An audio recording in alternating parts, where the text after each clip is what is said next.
controversies surrounding the great hunts. Come interact with the legends and ask questions and listen to their stories as we talk about kennels and dogs of the past and present. Hosted by one of the game's most respected kennels, with over 40 years in the hunt, going hard Kennels Twin 1 and Twin 2, dogs like Champion the Brat, the very first champion off-brand champion May Day, the Dog of the Year, and Register of Merit. Champion Pretty Mama, two-time Best in Show and two-time Gamest in Show. Going hard's Bay Bay, Register of Merit, Damn to Champion What a Day, Champion Gus, Champion El Rod, Champion Yellowbird.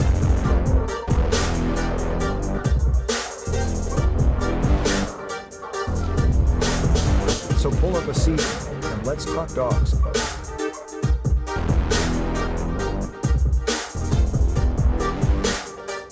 Let's talk about pit bulls.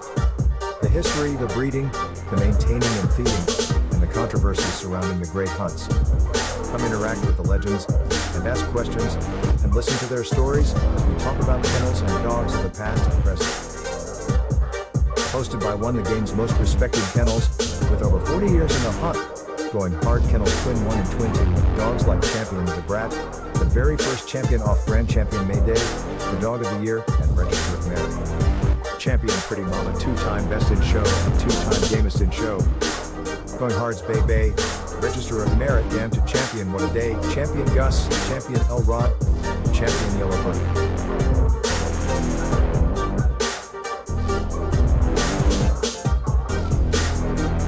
So pull up a seat and let's talk dogs.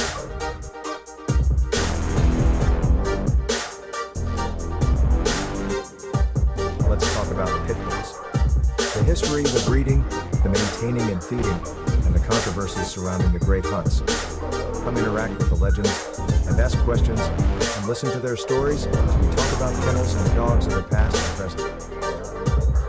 Hosted by one of the game's most respected kennels, with over 40 years in the hunt, going hard Kennels Twin 1 and Twin 2, dogs like Champion the Brat, the very first champion off-brand champion May Day, the Dog of the Year, and Register of Merit. Champion Pretty Mama, two-time Best in Show and two-time Gamest in Show. Going hard's Bay Bay, Register of Merit, Damn to Champion What a Day, Champion Gus, Champion El Rod, Champion Yellowbird.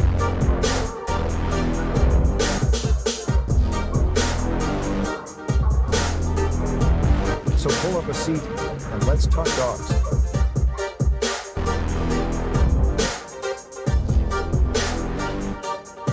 Let's talk about pit bulls. The history, the breeding, the maintaining and feeding, and the controversies surrounding the great hunts. Come interact with the legends and ask questions and listen to their stories as we talk about kennels and dogs of the past and present. Hosted by one of the game's most respected kennels, with over 40 years in the hunt, going hard Kennels Twin 1 and Twin 2, dogs like Champion the Brat, the very first champion off-brand champion May Day, the Dog of the Year, and Register of Merit. Champion Pretty Mama, two-time Best in Show and two-time Gamest in Show. Going hard's Bay Bay, Register of Merit, Damn to Champion What a Day, Champion Gus, Champion El Rod, Champion Yellowbird.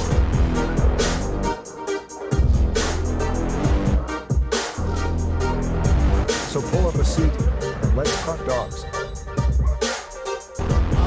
Yeah! Let's talk about pit bulls. The history, the breeding, the maintaining and feeding, and the controversies surrounding the great hunts. Come interact with the legends and ask questions and listen to their stories and talk about kennels and dogs of the past and present. Hosted by one of the game's most respected kennels, with over 40 years in the hunt, going hard Kennels Twin 1 and Twin 2, dogs like Champion the Brat, the very first champion off-brand champion May Day, the Dog of the Year, and Register of Merit. Champion Pretty Mama, two-time Best in Show and two-time Gamest in Show.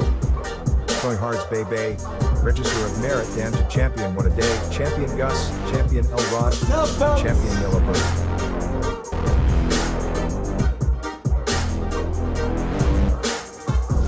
Y'all beat them dogs to So death. pull up a seat and let's talk dogs. Did y'all clean up that dog shit? Did you check the chains and collars? Everybody Let's talk secure? about pit bulls. The history, Then the the day's a breeding, good day. the maintaining and feeding, and the controversies What's up, surrounding the great hunts. Come y'all for interact coming with the out on this legends Talk and Shit ask questions Tuesday. and listen to their stories. Birthday Talk tomorrow. about kennels and dogs of the past and We're gonna kick present. it up tonight. Be a Hosted by short one of the night. game's most respected kennels with over 40 years in the hunt. What's up, fellas? I see y'all.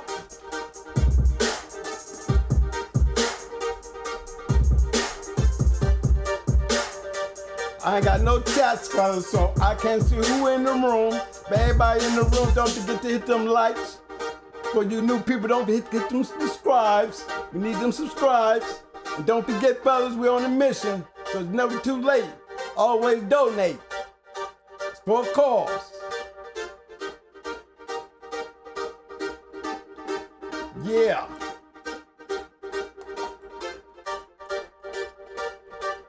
I can't wait till the parking lot, y'all. Y'all may be ready to turn out. Yes, sir. How y'all doing tonight, fellas? Ladies, doggers. I hope y'all done had a good Memorial Day holiday. Salute to everybody in the room. What's up, y'all? Roll call. Give me a roll call. Lefty, Ortiz, AJ, Flick Rick. What's up? Dreadlock. What's up, baby? I got AJ, Rubber City. What's up? DJ Red Dog. What's up? What's up, Mr. Paraka the Bully? My people, 614, Tree. My man, Mr. Mike Lee. What up, brah? Dread in the house. What's up, fellas? Thank y'all for coming out, man. Today we're going to have a discussion. It's going to be a short night because it don't take much to get this point across. I hear a lot of guys when they be talking about when it's the best time to, start messing with their baby. Okay. Here's my thing. In my predicament, I had hot puppies. When I say I had hot puppies, I'm talking about you already know you're starting to have a problem when mama got to kick them off about 3-4 weeks old. When they start using mama's titties as a bite bag, a scratching bag, they don't dig that too much. At least the two sassies that I dealt with, they after 3 weeks, puppies were getting a little, once they got them teeth, they started doing a little work. So I was always in the habit of taking the mama off. On the 3rd week, I'm already weaning, making my mixture to wean them off in that 4th week. So by week 5, they're no longer with mommy. Okay? Now, it's in that point in time right there when the puppy raising really starts. Once they come off of mommy and they weaned off of mommy, for me, puppy season starts because this is when they get introduced to being in cages or on chains. A lot of the times I start them off in the cage. So I had 6 puppies, 3 of them lived together, 3 of them didn't. And them 3, from separations, start figuring out if you got 2 dominant dogs in one cage. If you have 3 dominant dogs in one cage, it's not going to take you long to figure out. Not at all. Not at all. That somebody's were going to have to be moved. Okay? In my case, I always had to start switching within the first 2 days. Because I haven't even added the hanging rag yet.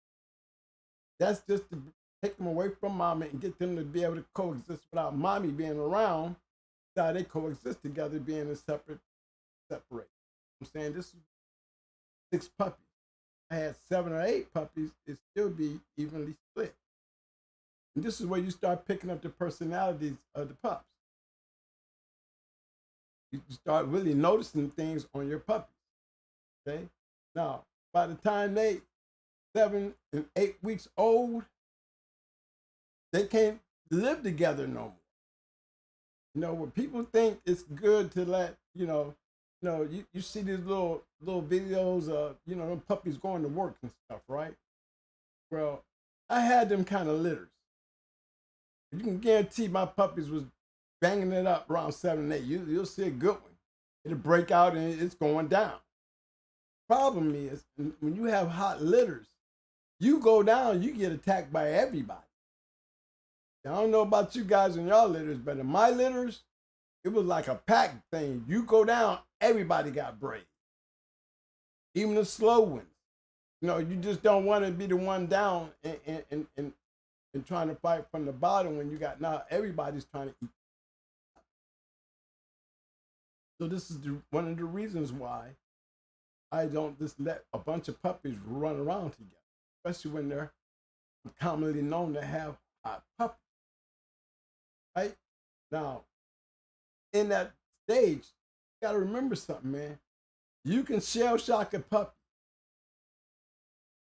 You can turn a puppy into a piece of shit real easy if you're not careful.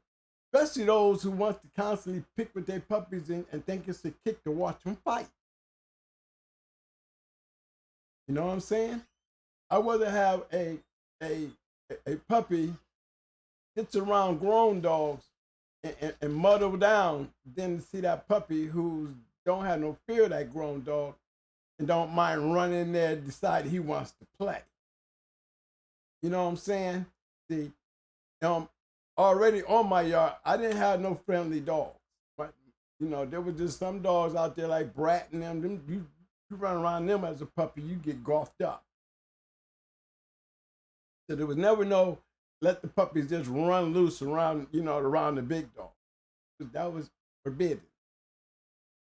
They never got a chance to play with my dogs or, got used to being around the older dogs unless they was out on a chain. Then when they're on a chain, I'm gonna put them around the bigger dogs because they're gonna learn and behave and catch on like all the other dogs. See, they develop when you got them around dogs that run the chain, hit the end of the chain. Everybody's trying to find their position on the yard. If you'll notice, if you notice your yard, got dogs by each other, they always got to try to be a dominant one. Who wants to be heard or seen when Boss Hog walk on it. You know what I'm saying?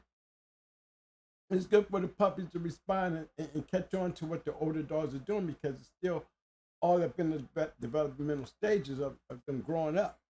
Even though, they're on those chains, okay? They just don't sit out there and grow up on the chain. Not on my yard. I was always grabbing the puppies. One, I like walking them back through all the other dogs while everybody's barking and yapping at them and see how they behave walking back up to them because you do it enough days, they get used to it. They start wanting to pull and start showing their dominance of trying to be, noticed by even the grown dogs that, they're not afraid. That's one of the other things, early development. Then I would like to take them when they're like around 8, 9 weeks old and put them all together, put them in a big open space. And I put them together. Because don't remember when I told you when they were just separated in the cages, I told you would hang the rags. Hanging the rags is their first piece of giving entertainment where you get a chance to sit back and watch how they handle it. Some of them don't want nobody on the rag when they're on the rag. Because they're always trying to snatch somebody off the rag to make sure that they've got the rag.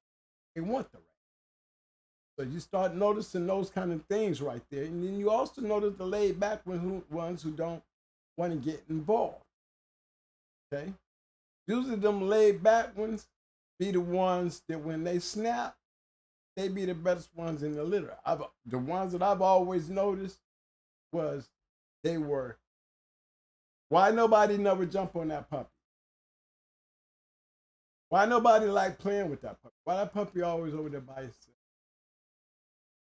You know what I'm saying? You think that's the puppy that's the slow puppy.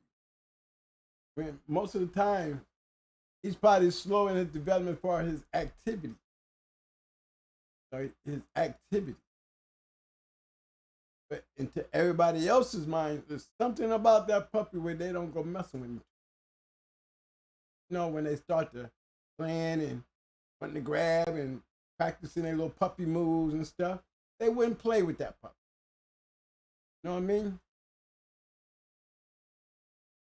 Because you're going to be noticing that puppy is actually the dominant puppy in that litter. You put that rag in there, you take everybody else away, and watch how he act towards that rag. Because he don't want to have to fight for the rag. It's his rag. He'll wait till everybody else is playing with the rag before he wants to go over there and handle the rag and work the rag like he's trying to show everybody else, this is how you work this rag. Okay? That's the puppy that's going to be the slow developer in the young age, but by the time he's 2, he can be probably the one you be putting down. In most of my cases, it was always my third pick, my best pick. I'm always going to pick the top 2 as being the hot boy. You know, they just so hot. You know, you just can't put them around no dogs. They'll scratch into a grown dog. Got them kind of puppies, you just throw them out on the chain. You want to bring them around and you see that they can't play the rag with everybody else, that don't mean they can't get the rag. Maybe they just need their own rag. Maybe they need their own time. See, I can direct them so much better because I'm not directing a whole choir.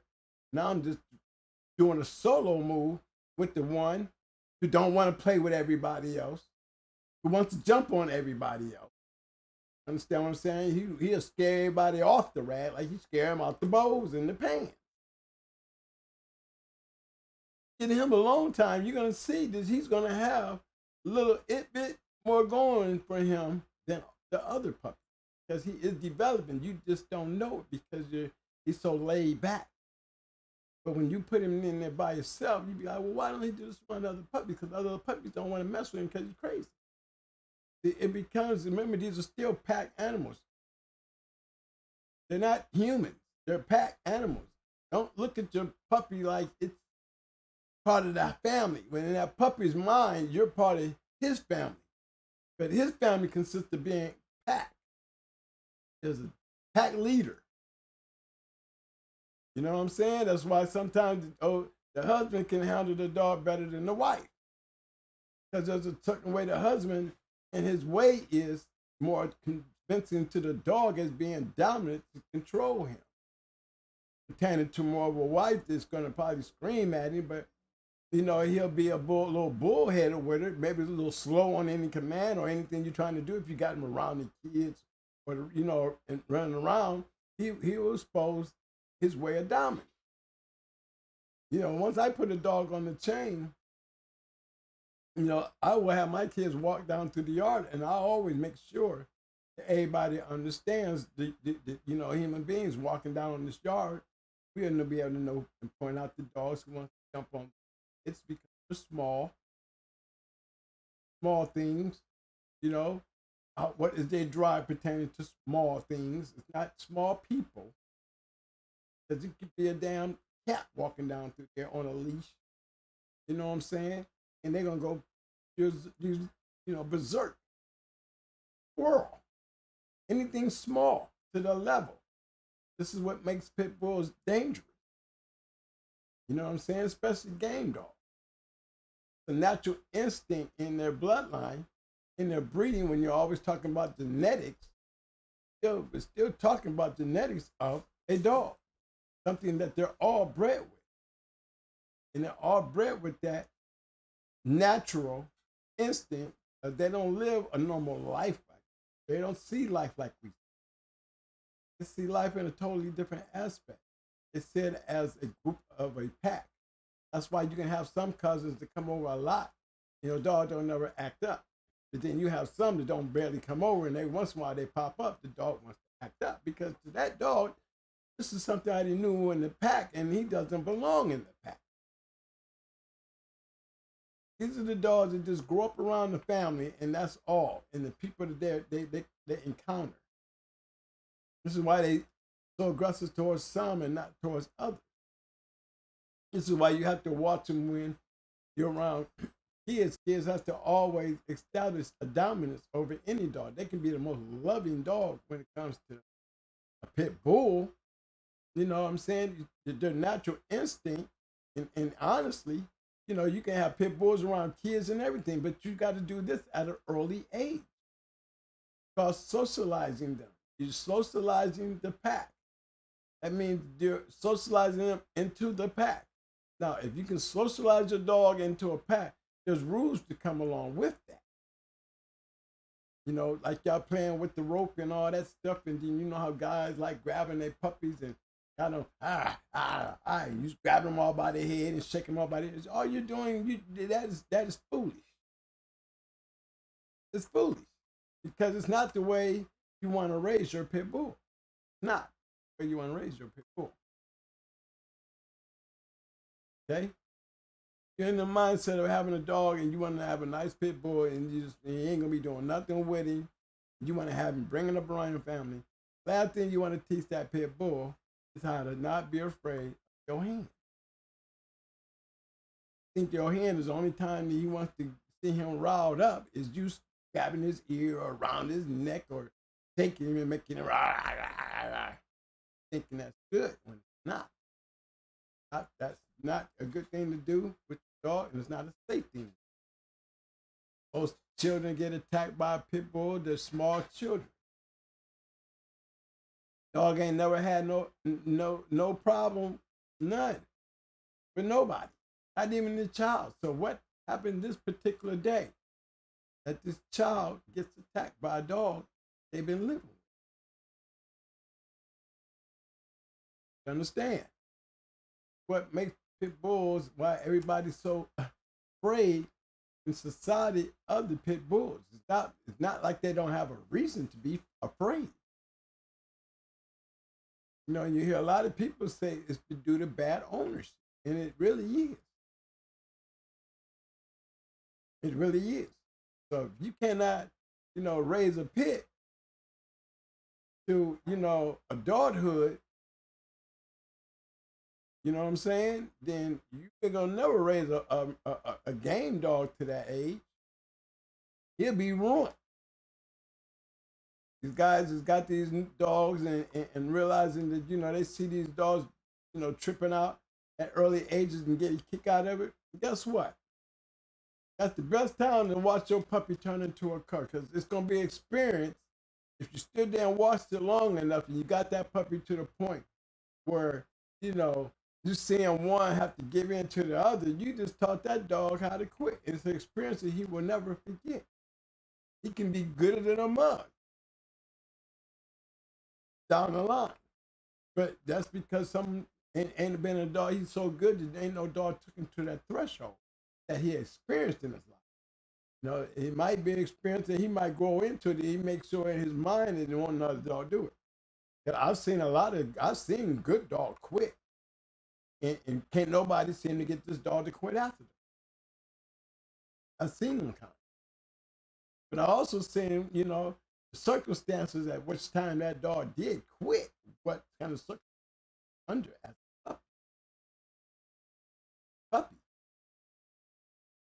The more work you put in your puppy and the more constructive work using common sense, what you want your puppy to be doing as a puppy, the puppy will grow up quick.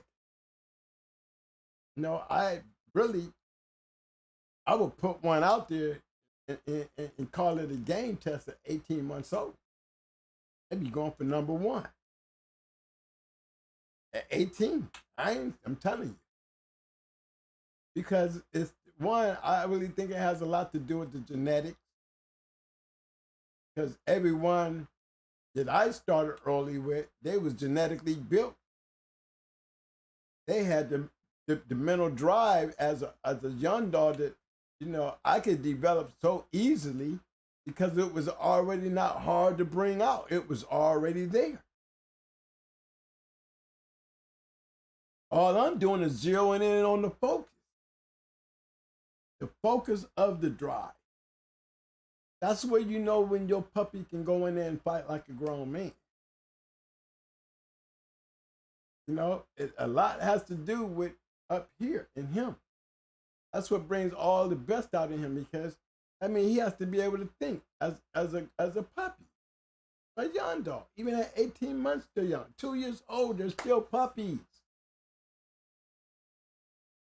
At 2 years old, you still got a puppy. Your dog don't become a grown man until he's 3 years old.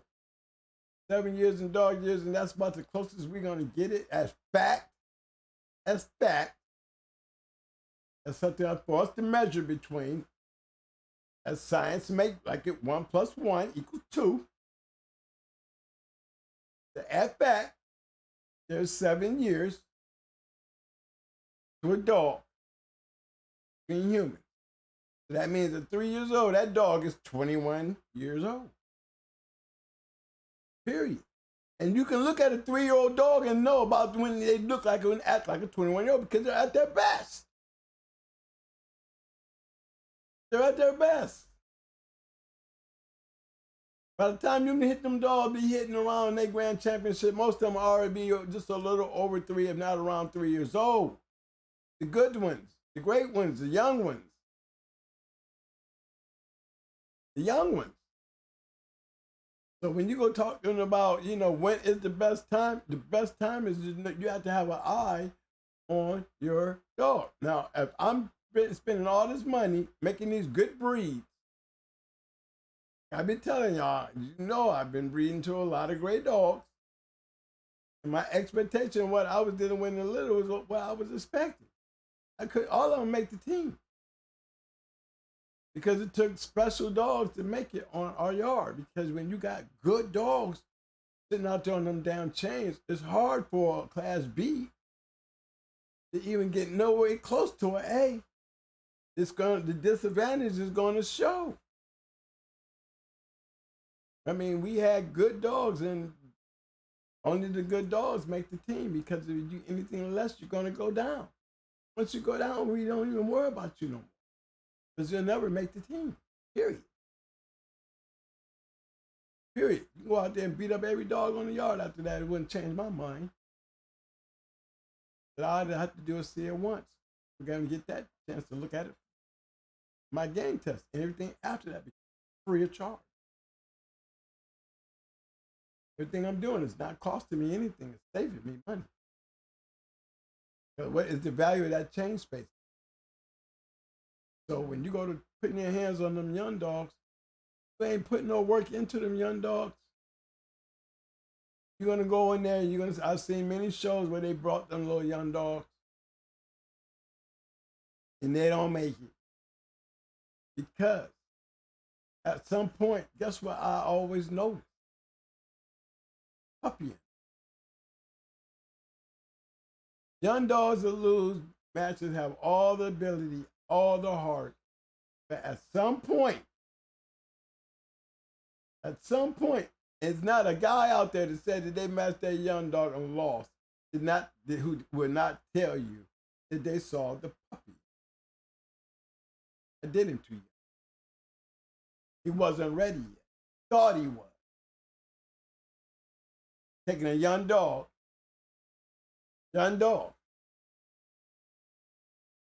maybe 16, 17, 18 months, going out there matching. Looking for a hard to run down, come on. You know it. Making him a man early. Some of them can do that. Some of them can get away with it based on what you're putting them on. Because you never know until it's on. You never know until it's on what position you in. That's the whole purpose of the game anyway. You never really know. You never really know. Can't nobody walk in there and tell me that this is not like any other sport, that you really don't know until the final bell rings. I mean, you have a good idea, but you really don't know. Unless you can bounce into the future and really come back with the results. Show me enough that you definitely been bouncing into the future, then I ain't gonna believe you. Because we don't know. On any given Saturday, anything can happen. One thing for sure, you want to play by the number, because you can probably have a lot of guys that'll brag about their young dogs. I can brag about my young dogs. I can only brag because they was winning. And as they got older, it got harder to beat them because they was already going into something that they was used to as a puppy. They knew how to go. They knew what to expect. They knew the expectations of becoming older dogs and body changing too. Body changing, weight changing, but the whole time they're being developed because that's what they're spending. I'm not spending a lot of time. I couldn't do a whole bunch of run throughs. No, I get on one, I would stay on that one for a minute and keep it going, especially with the young. Especially if you're not putting no mileage on them.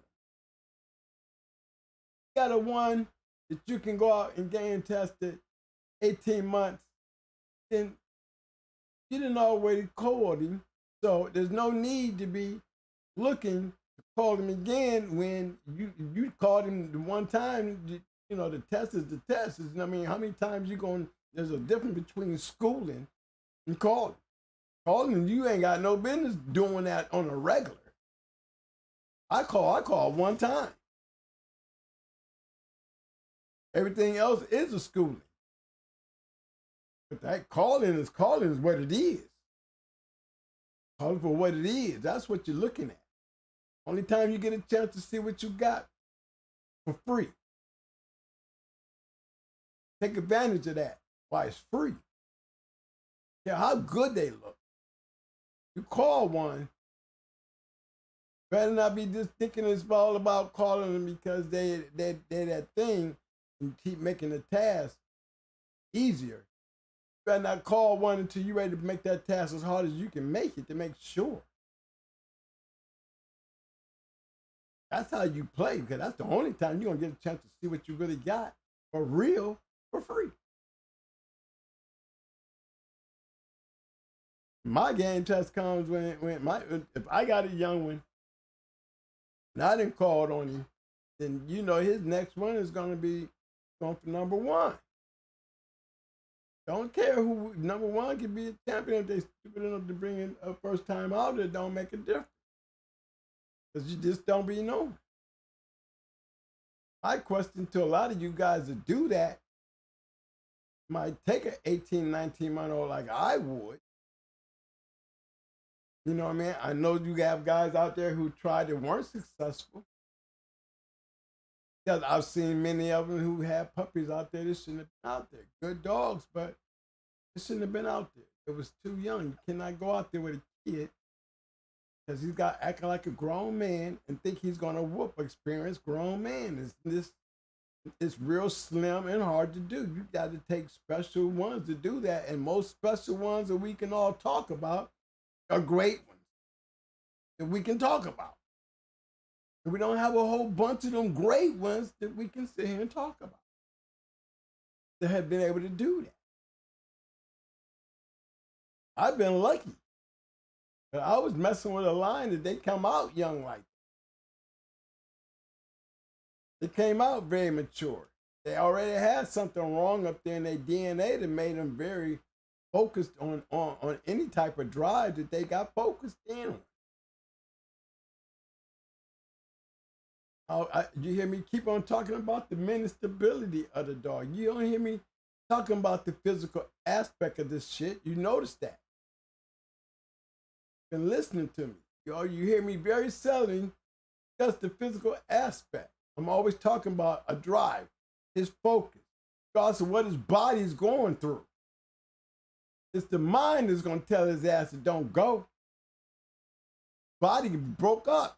The mind going to tell him that I'm going to scoop my ass in the air and I'm going to put my chest on there and I'm going to scoop my chin across this motherfucker.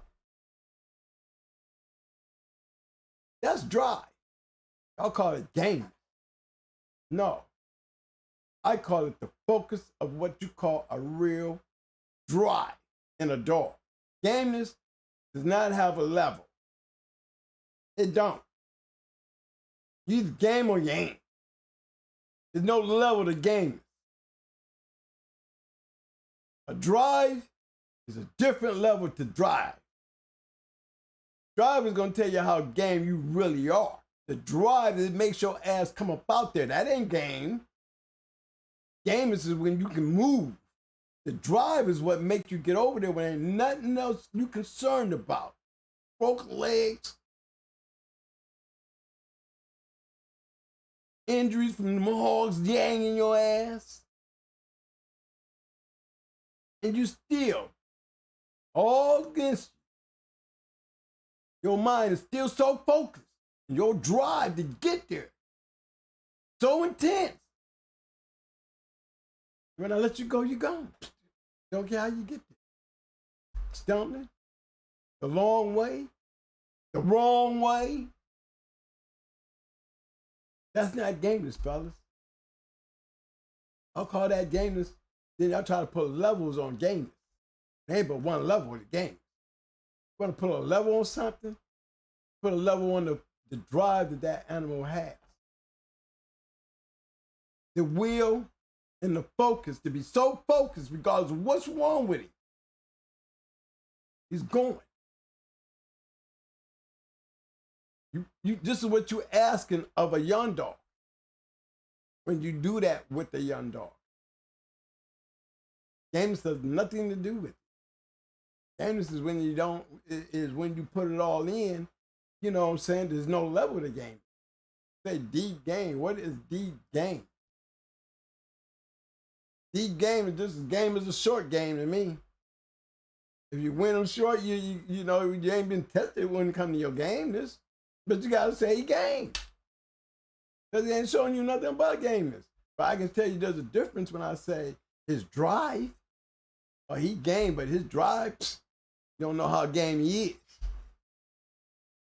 Because the drive said he, getting to a point that he lose focus.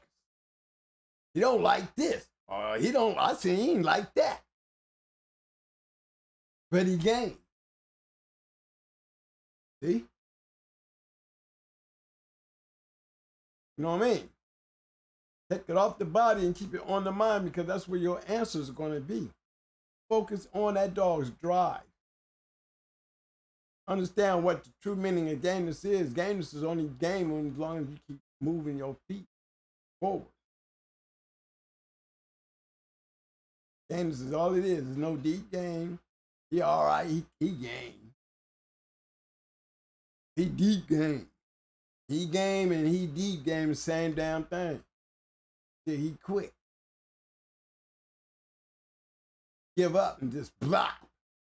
Body then told him to get it, and his mind had already turned it over to the body. There's no drive there for him, or is y'all what you want to call drive will? There's no will to this. It's a focus, like a direction, trying to take your animal and get him to be mentally focused into so strong that you're taking that focus and you're using it to build a body. Using that focus to turn around and build the mind frame of focusing in on something, even when you're a young dog. That's what you build into a man. He can be young. If you can build that, you can go in there and put him against them big boys. Go in there and you thinking you're gonna muscle him up and, you know what I'm saying, work him hard on his job, and then as soon as you cut him out there in the hunt, hour and 10 in, he's still there. Guess what happened? It came his turn. They had to fight through it. At that moment, he done it once tonight, maybe twice. Young ones, the young ones, it changes. It changes. That's when you start seeing the puppy coming back. They start getting back into that pack instinct and feel like they're being dominated. Get back into that instinct that, it ain't looking good for them. That's when you start seeing them turning it over to their body. They start giving up, topping their head over to the side, just laying there. You know what I mean? Want to go, but the mind ain't got to return itself over to the body. The drive is no longer there. Focus is no longer there. He can still be game, but he ain't gonna win shit. You're gonna end up picking him up. Hopefully he do a good courtesy. Not making game. But you making him give a courtesy, you picking his ass up because he lost his focus. He had no more drive. You seen him give up. Man, he wasn't game. He had the drive to continue. Yet he had the gameness. No level to game. As long as you move forward and come, we're gonna call you game. When you don't, call you a curse. Even when you win, you don't go get your change. You know, I call that a curse. You ain't got to scratch to win, and you just doing a curse, you scratching, you quit. We got 2 curves that went tonight. Bottom line, 2 curves. Should be a rule. Should be a rule. We should throw the 1 rule right out the window. No more courtesy. Everybody scratch. Everybody. Because it just don't make no sense to me that you won, but you didn't want to screw your dog quit.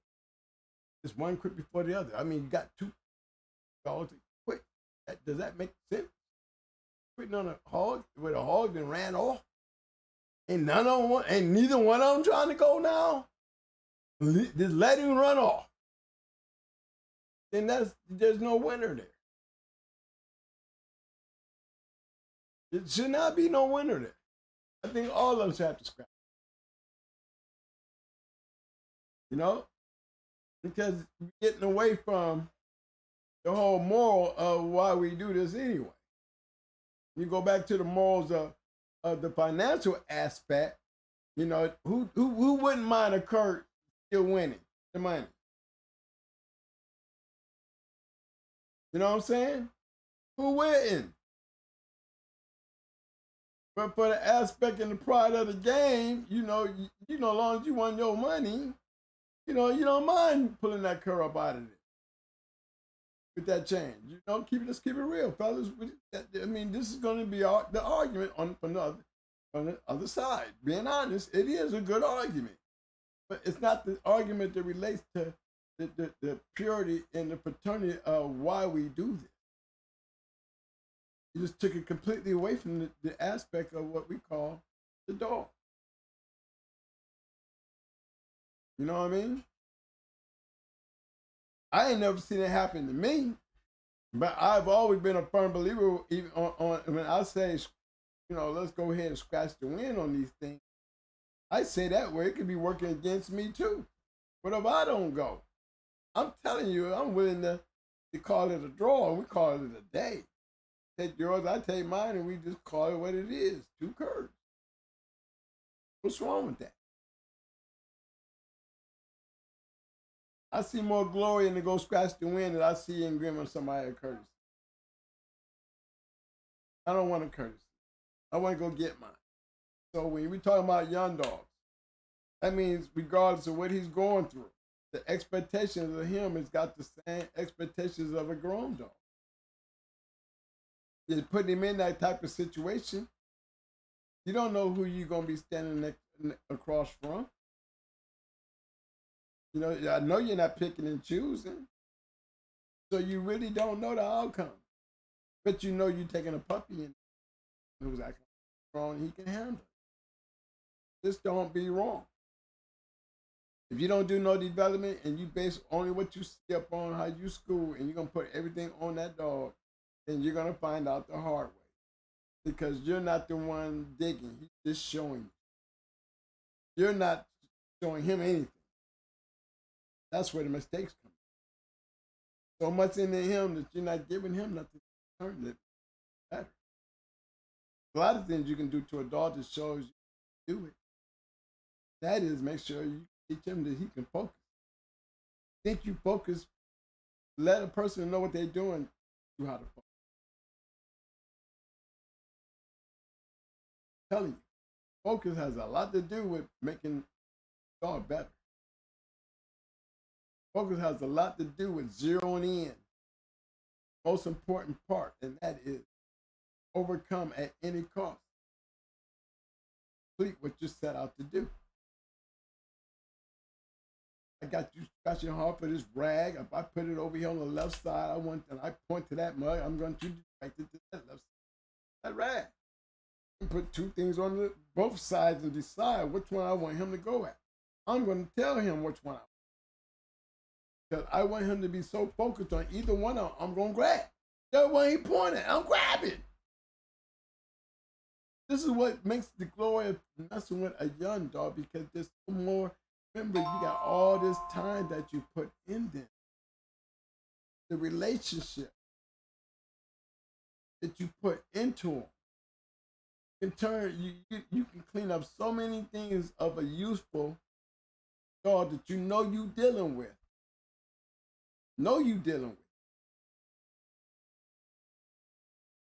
See, I think Yellow was a champion by the time he went over 2 hours. Young dog doing it.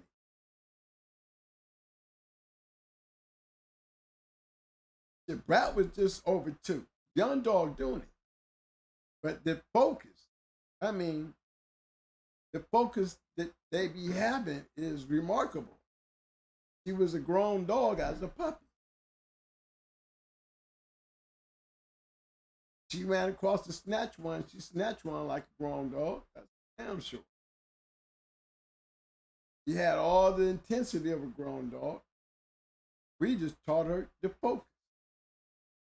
Focus all that madness, all that crazy into this total destruction. Because that's what she could do. Just pour it on. Pour it on. That's all we trained her to do. At a level, because what level was it? Her gameness? Was it her level? Gameness? It made her so much higher and more active and more set on destroying it. No, it was that drive. Drive to go in there and just, regardless of what you're trying to do, whatever it is you're trying to do, so zeroed in on walking through whatever you're trying to do. Do what she want to do. That's the advantage of working with a young dog. At least you doing it. You seeing it. You developing it. You taking what they gave you and you enhancing it because you can. But real smart dog, man, to know that, who don't mind doing it, because I sure as hell didn't mind doing it because I had young, hot dogs. Told you, I seen Champion done them at 11 months old. Going to a dog that we seen go 317. To a great dog. But I seen an 11-month dog on him. I told them, that 11-month-old dog is going to be a champion because there's nobody out there that's going to be able to do nothing. As a young dog, look what he did. On a dog that was walking through, on his, he wouldn't even call it schooling. We was just looking. Took two of them right out. Right out. Put that 11-month on him. Different line. Now you on some shit with a motherfucker that's a puppy focused in a mug. You get down what was going on. He was focused on him. That's all it took. That puppy had puppy power. Most focused little dog I've ever seen in my life. I called him a champion. I swear that day I called that dog a champion. Been rode that dog all the way through. Ran right behind him all the way through. That dog became a champion very easy and very quick. Very quickly. When we went out there, man, way in one of them towns out there in upper part of Alley, by that border. That dog called God. His name was Godzilla. Godzilla. I mean, the whole county was up in there. Everybody calling him God. This little dum-dum first time. He's still a puppy. I don't even think he was 19 months. I think he was 17 months. Going into God. Everybody in there. Place jam-packed. We all visitors. They calling him God. Okay. Man, look here, y'all. 32 minutes in, God was done. 32 minutes in, they didn't turn God into Judas. He refused. Okay? Motherfucker, look on their faces, man. The look on them people's faces. Man, Lord. It was one of them days, man, where everybody in the place was so set on, they just really thought that they had this world beater in this little young ass dog, about 17 months old. 6 months after I saw him on this grown dog, I seen him go in there and take out God like God wasn't shit. Puppy was so focused on smashing. Then damn your defense. I mean, didn't care about your defense. Damn your offense. If you had it, and it turned into immediate defense. Because you just like you were running into a wall. It was already pushing your ass over. But damn what you was on. He was on some different shit. He had the ability, and it wasn't really his ability, it was his mind frame. He was this. He put his mouth on you. You didn't put your hand into a paint shaker. I mean, the motherfucker wasn't no joke. Where we put it, he made you pay. Yeah, what you up to? He was on some direct shit. I called him a champion at 11 months old. And he went and won 3 of them. 3 different states. 3 different states. And then nobody had. Nobody had a chance. I don't even think that puppy was literally 2 years old good. Probably, I didn't think he moved. Yeah, I think he went over 45 one time. But he was a good dog, though, man. He was a great dog. I mean, he impressed me because the same characteristics when I talk about that drive, guys, and I always say there was something different about Mayday dogs, you know, and I have my experience, you know. I've seen many killers. You know, the game consists of a lot of them, but see, here's where the game has changed. Y'all concentrating so much on them killers, y'all done lost the fact that most of you young guys might have a killer that don't have no focus. Most of us old guys got killers who got focus. We looking for you killers because in my game, the way I see it, I prefer going into a killer to go mano a mano. Because I guarantee you, between me using steroids on my shit, whether you want to believe it or not, in my mind frame, my puppy having a certain type of drive that he's been trained into, I wouldn't care what kind of killer you got. We gonna find out who got the real killer. That's the name of the game. I ain't scared of your killer. Never have been. I prefer those. Because there's a focus to this that we're gonna find out who's more determined about being that killer. It can look ugly. I done seen it look ugly and end up going 317. I know what it looks like when you got 2 killers is on focus. Gonna bring a long night. I'm talking about 2 good ones who's doing all, ain't nobody else gonna stand up in there with them. I can tell you that because I already told you before I got there, he was knocking out 2 timers. So the fact was, as a dog, you know, I'm looking at him like, hey, what I saw that day was 2 focused ass bulldogs. Seen enough of these shows, old timers, you guys, y'all know when y'all lose. Y'all know when you lose. You know when your dog didn't got that focus. You know when that focus then dipped off Still looking good, but you know it ain't there. You old guys know what it looked like. You can even turn out to be a winner, but you know what it looked like because you've seen it before. I sat there and won one with a guy who was a 2-time winner, told him don't bring her off the number. I didn't want 2 with her. Didn't want to see her come out for number 3 because I'm the one putting focus in her. I know that there's a point that her focus is word. Seen it in her teeth when she was pressed. And when I seen it in her keep, I also seen it in her show. At the number 2. Hey, you better take that one and settle for that one. No.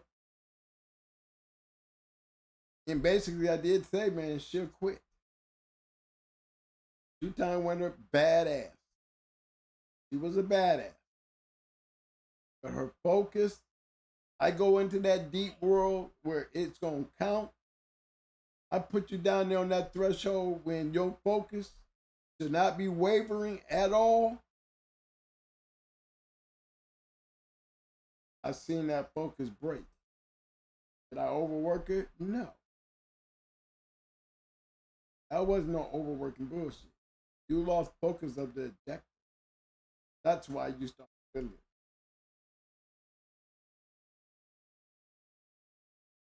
Lose focus on the agenda, then that means the body takes over. You're not focused on what the objective is. You're slowing down. You're starting to look around. See, that's not a drive. That's not a drive. And sure enough, what happened? He brought her back against everything that I told him about going for number 3, but I'll put her in shape. When she got there, she did everything I seen her do in the first 2. Everything I saw her do the first 2 times, she did everything like clockwork. She will maul you. One particular one had a little bit more drive, who was on her just like a little different than the first 2. I say that she was mano mano. She was a killer. Both of them was doing damage, but we was a little bit more. We did a lot more damage.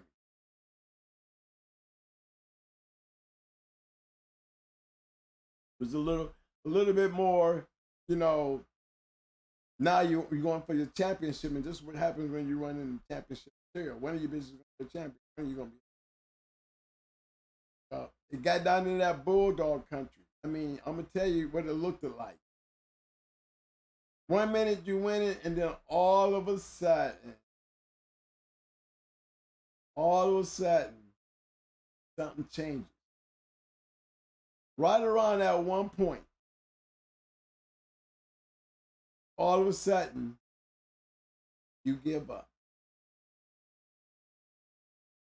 That's what I seen. Seen the exact same thing in the second. I seen it in the heat. And then I seen it prior to the third in the heat. It's to a certain point where she lose focus. Like she just disinterested. You get to a certain threshold and all of a sudden now, not the fact that you're tired, the fact that you don't want to do this.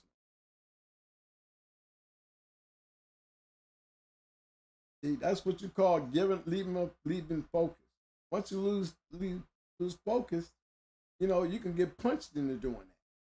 You can be swinging so hard, and so everybody, you're so used to getting your way because it's in your mindset that now you got pushed a little farther than you wanted ever been pushed before. As soon as it happens to you, like that threshold that I be talking about, you're going to see it in your key. You're going to see the dog's attitude change. And there's no reason, regardless of how tired they are, should they ever lose focus on their objective. How you got yourself burned out in the position that you're in by being focused on one thing, regardless of what your body wants. You want this thing so bad, you want it so bad, and you'll want it stupid ass.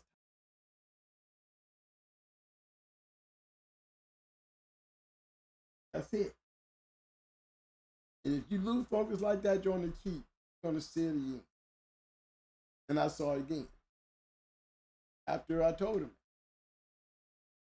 And she was a good dog, but she still wasn't her. Because they just didn't have a dog good enough to draw it. I seen one go through the punishment, deliver her own punishment, but had that drive more than she did because she was never giving up when she was getting. She realized it, you know, that she didn't smash her or nothing. She still was there. It seemed like the focus one was the one to beat her. Because, I mean, she didn't already been through all the hard shit, and she's still there. Old girl realized she didn't give her best shot, and oh shit, I still can't put her down and keep her down. Next thing you know it, like a stopwatch. Like a stopwatch. Seen her give up. Just that quick. I mean, you just, like they lose total focus in anything they want to do as far as, I don't want to do this now. It happens in females, it does. But I've seen males do the same thing. You know? And I used to say to the guys that used to do their young dogs, and I'm going to tell you, I've seen guys take young dogs 11, 12, 13 months and get out there and treat them like they 18, 19 months. And then when the poor thing quit or get to a point, maybe 15 minutes down the line where you shouldn't be doing a young dog that young, that long anyway, you start seeing the puppy come out. Now all of a sudden you mad. Because usually you're doing it with some people you ain't got no business doing with anyway because, you know, you ain't got enough balls to grab your shit and take it home and know it's young. You should have been doing it that damn long anyway. Then you'd be stupid enough and foolish enough to leave it down there. Now you look bad and they're talking about it. You're not supposed to have them kind of expectations in a 13 or 12-month-old puppy anyway, even though we saw Dum Dum at 11 months old. Yes, he did put on a great performance. Yes, we did believe him. It was an exception to that rule, gentlemen. We wasn't looking on the square basis of the norm. We were dealing with something special that we could look beyond the norm that made him that damn special. I called it that day. That was way beyond the norm that you would want to see out of a puppy. You don't see puppies like that normally. I could call him a champion. I knew that he was going to be a champion. I knew that kind of shit that he's doing, with the drive that he has, he didn't give a fuck. He was going to be hard to beat. And he was every bit that. And this is what I'm saying about your young dog. Can I put all, you know, you can go in your yard and look at your shit and you know, and these dreams that y'all have without proof is what I call it. A dream without a factual act is only a dream. Until you see for a fact what you're dealing with, you ain't seeing shit. It's all imagination and hopeful thinking. You can't lie to yourself about your shit, and you cannot hide yourself from your shit. Stop talking about your shit. You might not be so quick to be embarrassed about it or willing to take the chances that you're willing to take. Make sure you got the right. You know? Have enough shit on your yard and the right shit on your yard where you don't have to show your yard. I did step off the yard. I was already groomed and ready. I knew my expectation to introduce them out there. It was because once I come off through my yard, there's nothing that, then, you know, believe me, God, I'm not looking for nothing too much better than that. It's not there. I'm expecting to go out and just go visiting, see somebody get beat the fuck up. Basically, somebody other than somebody on my yard. Basically. No, I've never seen a battle royal. No such thing to me. That calling should be coming one time. Make sure it's a good one. Like I said, I rather go to somebody else's because they don't have to worry about it because I ain't in a hurry to pick up anyway. I'm calling for one. No, I'm at somebody else because I ain't trying to pick up shit. My last free look, I'm staying there. I'm coming in with the intentions on staying. I hope you might have to go get another one to make sure. Because you might smash the first one the way we have already. We want to show a little bit of resistance, or you might take another one, you know? But this is the way we did it, you know? I'm telling you the way we did it. And if they were young with the training of us teaching them how to enhance what they was already working with. No, I didn't do a bunch of spring pole shit. I did more focused work and not just them chasing the spring pole, chasing the rag. I was more focused on putting in front of them what they wanted the most. Now, I don't want you to chase it. I want you to focus in on it and just want it so bad. Whether it's tied to a string, being held off a damn stick, sitting right there at the tip of your nose, and all you want to do is just yap down them. Just a little closer. It's so close that you're driving you nuts, but you're not giving up. Knowing you can't get it. You ain't giving up. Something in you tells you. And it makes someone even harder. It makes them even listen to you even more because you're giving him that confidence. That even though it's right there, you can't get it, you can get it. And you encouraging them just on that note, not the fact that he can get it, but the fact that he wanted so bad. That's where I like it. And I want him to know, I know you want it that bad. And that's a good boy to want it that way. And in the end, I'm going to award him. It's just the level and of the intensity that you driving into this young dog that he grows on. Makes him harder to get beat. And you got a grueling keep like that. You done been raising this puppy under them circumstances. I mean, you look at it again and it goes lead you right back to the Marine Corps. Take a bunch of guys you ain't never seen before and they put us all together. And everybody, regardless of what your MOS, whatever the fuck you're going to be when you come out of boot camp, one thing for damn sure, in boot camp, the conditioning zone, you're being conditioned on all aspects of what the Marines expected of you. Every damn one of y'all. You didn't get how you was short, fat, whatever. Everybody was on the same game plan, same regimen. And they pressed your ass. Mentally and physically. And those that didn't have it in them, they broke them. Started out with 106, only 52 graduated. 52 out of 106, 52 only became Marines. I graduated. What happened to everybody else? Same thing happened to a dog man's yard. Happening on my yard, shit. Literally, everybody ain't gonna become a Marine. You might try to be one, you might want to be one, but there's only a special few that can do this. You know, and how did they get me there? How did this little 105-pound little guy make it there? How? Took this up here first. They screwed with this in me. I'm a little guy. They want me to lose. That's what they make you believe because why they constantly attacking me and my brother. They don't like us for some reason. No, we were the littlest guys there. One of the littlest. It was like the one, but four was basically in that whole platoon that probably weighed no more than 107, 8 pounds. Oh, we was like the weak deers. But see, they don't understand. When they start attacking that mine with all that screaming and hollering and you know, I got that at home.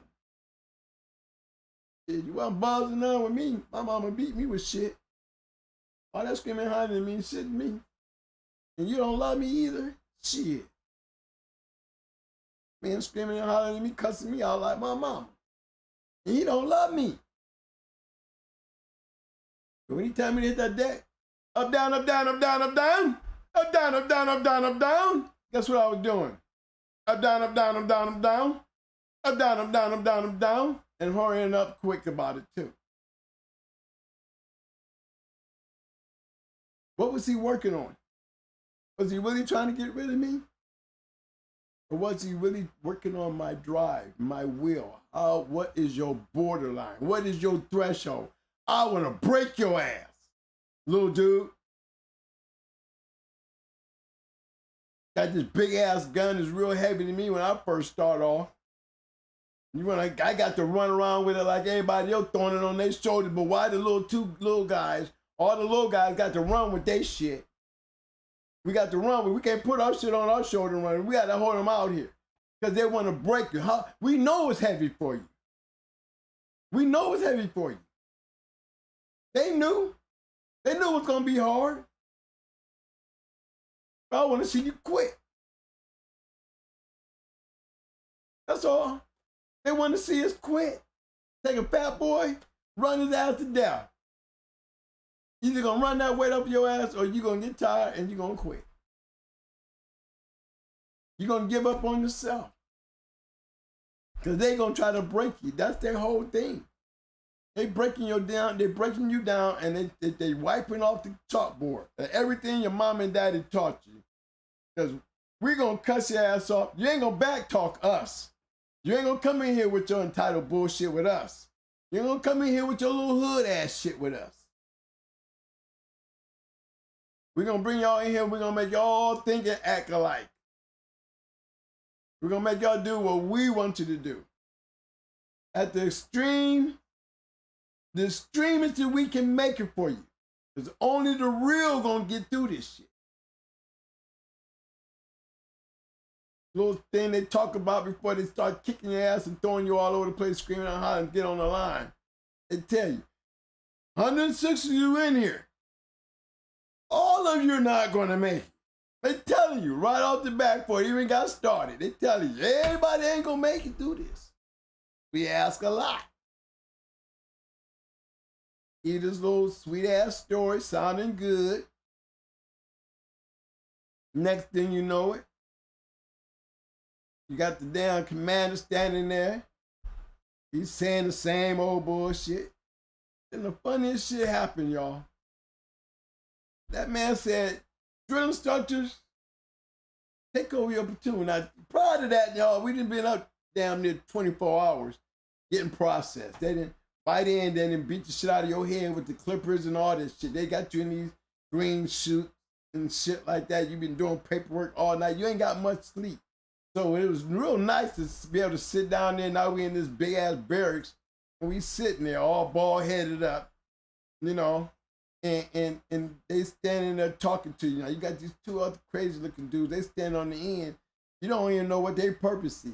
You just know that there's two looking dudes sitting over there just all in this nice dance. Ain't nobody smiling, barely looking at anybody. You know, and they trying to, they sound like they're pretty cool. Better than what was when we got on the bus. You know, this one dude came in and when we got on the base, you know, the first thing they started screaming is, get the fuck off the bus. You know, motherfucker was still asleep. That motherfucker pulled in the parasite and there was people still sleeping on the bus. This man came through that bus, man, like the Tasmanian devil. Bullshit you not. I didn't even see who he was. There was so many people running past that motherfucker when he was coming down through there. You didn't even know who he was. All you heard was this voice, get the fuck off my bus. I mean, and people being snatched. So you got people trying to get down this little aisle. I never got a chance to see him. Because I'm the little dude. I'm getting pushed through the crowd. I'm rolling on out. And he's screaming out there. Got another dude standing at the bottom of the steps of the bus talking about get on the yellow footprints. Now, it's damn near 2:30 in the morning. I don't know what he talking about with some yellow footprints. You know, I'm trying to follow along to the concept because I'm still shocked on the way this dude's behavior was on the bus. Okay? So when I'm jumping off the bus, there's another dude right there down steps screaming, get on the yellow footprint. I ain't got onto the yellow footprints because these guys, they ain't understood what the yellow footprint is. Because, you know, you got to look. And, you know, further up where there's another drill instructor standing up there, you know, there's yellow footprints on the ground. You know, and it's got them sitting like, you know, put your feet in that, and this is where your feet need to be. Not just standing on top of it, the feet up. They want your feet on the yellow footprints. Because if he comes by you and your feet ain't covering that yellow footprint and you got him like this standing there all together like you like this thing, you doing the right thing, you gonna get your ass cussed out. 2:30 in the morning, he's still going off about shit. I said put your feet on the yellow footprint. You know what the fucking yellow footprint is? Mom, you know what the fucking, get your... What is this shit? This is the first night. I'm a puppy. Just leaving home. Getting out of high school, thinking I'm trying to be a man. I'm gonna jump into the Marine Corps. I'm gonna show you I'm tough. I don't want to go to Ohio State and wrestle. Then I still gotta listen to my mom and dad. You know, go to school, you ain't gonna have no money. They telling us, y'all gonna do what we tell you to do. Oh, shit. I'm tired of hearing that shit. So I did the next best thing. They can still be proud of me. I'm gonna go to the hardest branch. Sure. Created a man. Man, look here. Them yellow footprints had me ready to turn around and tell y'all get me back on that bus, take me back home. This shit right here. First night, I was done with these people. These people did some mental shit for the next 24 hours, man. But by the time we got back to the guy talking, remember I told you about the guy talking with the two dudes standing on the end? Okay, right? Okay. Up to this point here, we've been through a whole bunch of screaming and passing us through, you know, the way to do, hit your hair, dude, and putting you in them uniforms like it was an assembly line. There wasn't nobody nice. Nobody. The nicest guy was that damn lieutenant. And he had this mean face to even when he was trying to be nice, the motherfucker looked mean. He was trying to talk nice and he was still sounding like he was mean as hell. Like, what is wrong with these people around here? But man, when that man said, drill instructors, take control of your platoon. Fellas, people. I mean, if there's any Marines in here and you went to Paris Island, just so happened to be on one of them unlucky guys that ended up in 3rd Battalion. You know, with 3rd Battalion, there's nobody around. So all the little dirty shit that happened, you ain't got no main side people looking around where, you know, where all the headquarters of the big guys is. 3rd Battalion is out there in the back. In the back, where nobody's back there. I would have to say 3rd Battalion produces some of the baddest Marines the country can develop because back there, there's no help back there. There's no lingering eyes on what they're doing to you back there in the back. And I'll be damned, the shit that they were doing to us, it could not be legal. That shit could not be legal, man. These people were putting their hands on us, man.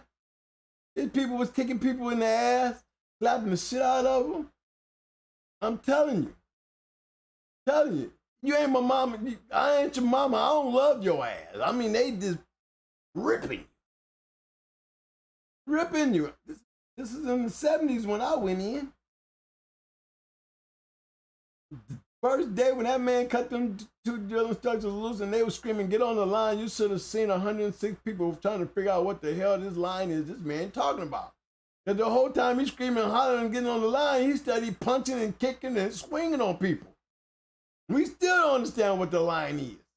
Whatever the hell that line is, you better figure this shit out real quick because these two men are down there put their hands on everybody in there.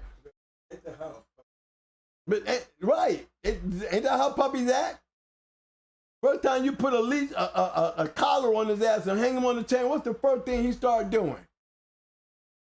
Bucket. What the fuck? What is this shit? What the hell going on?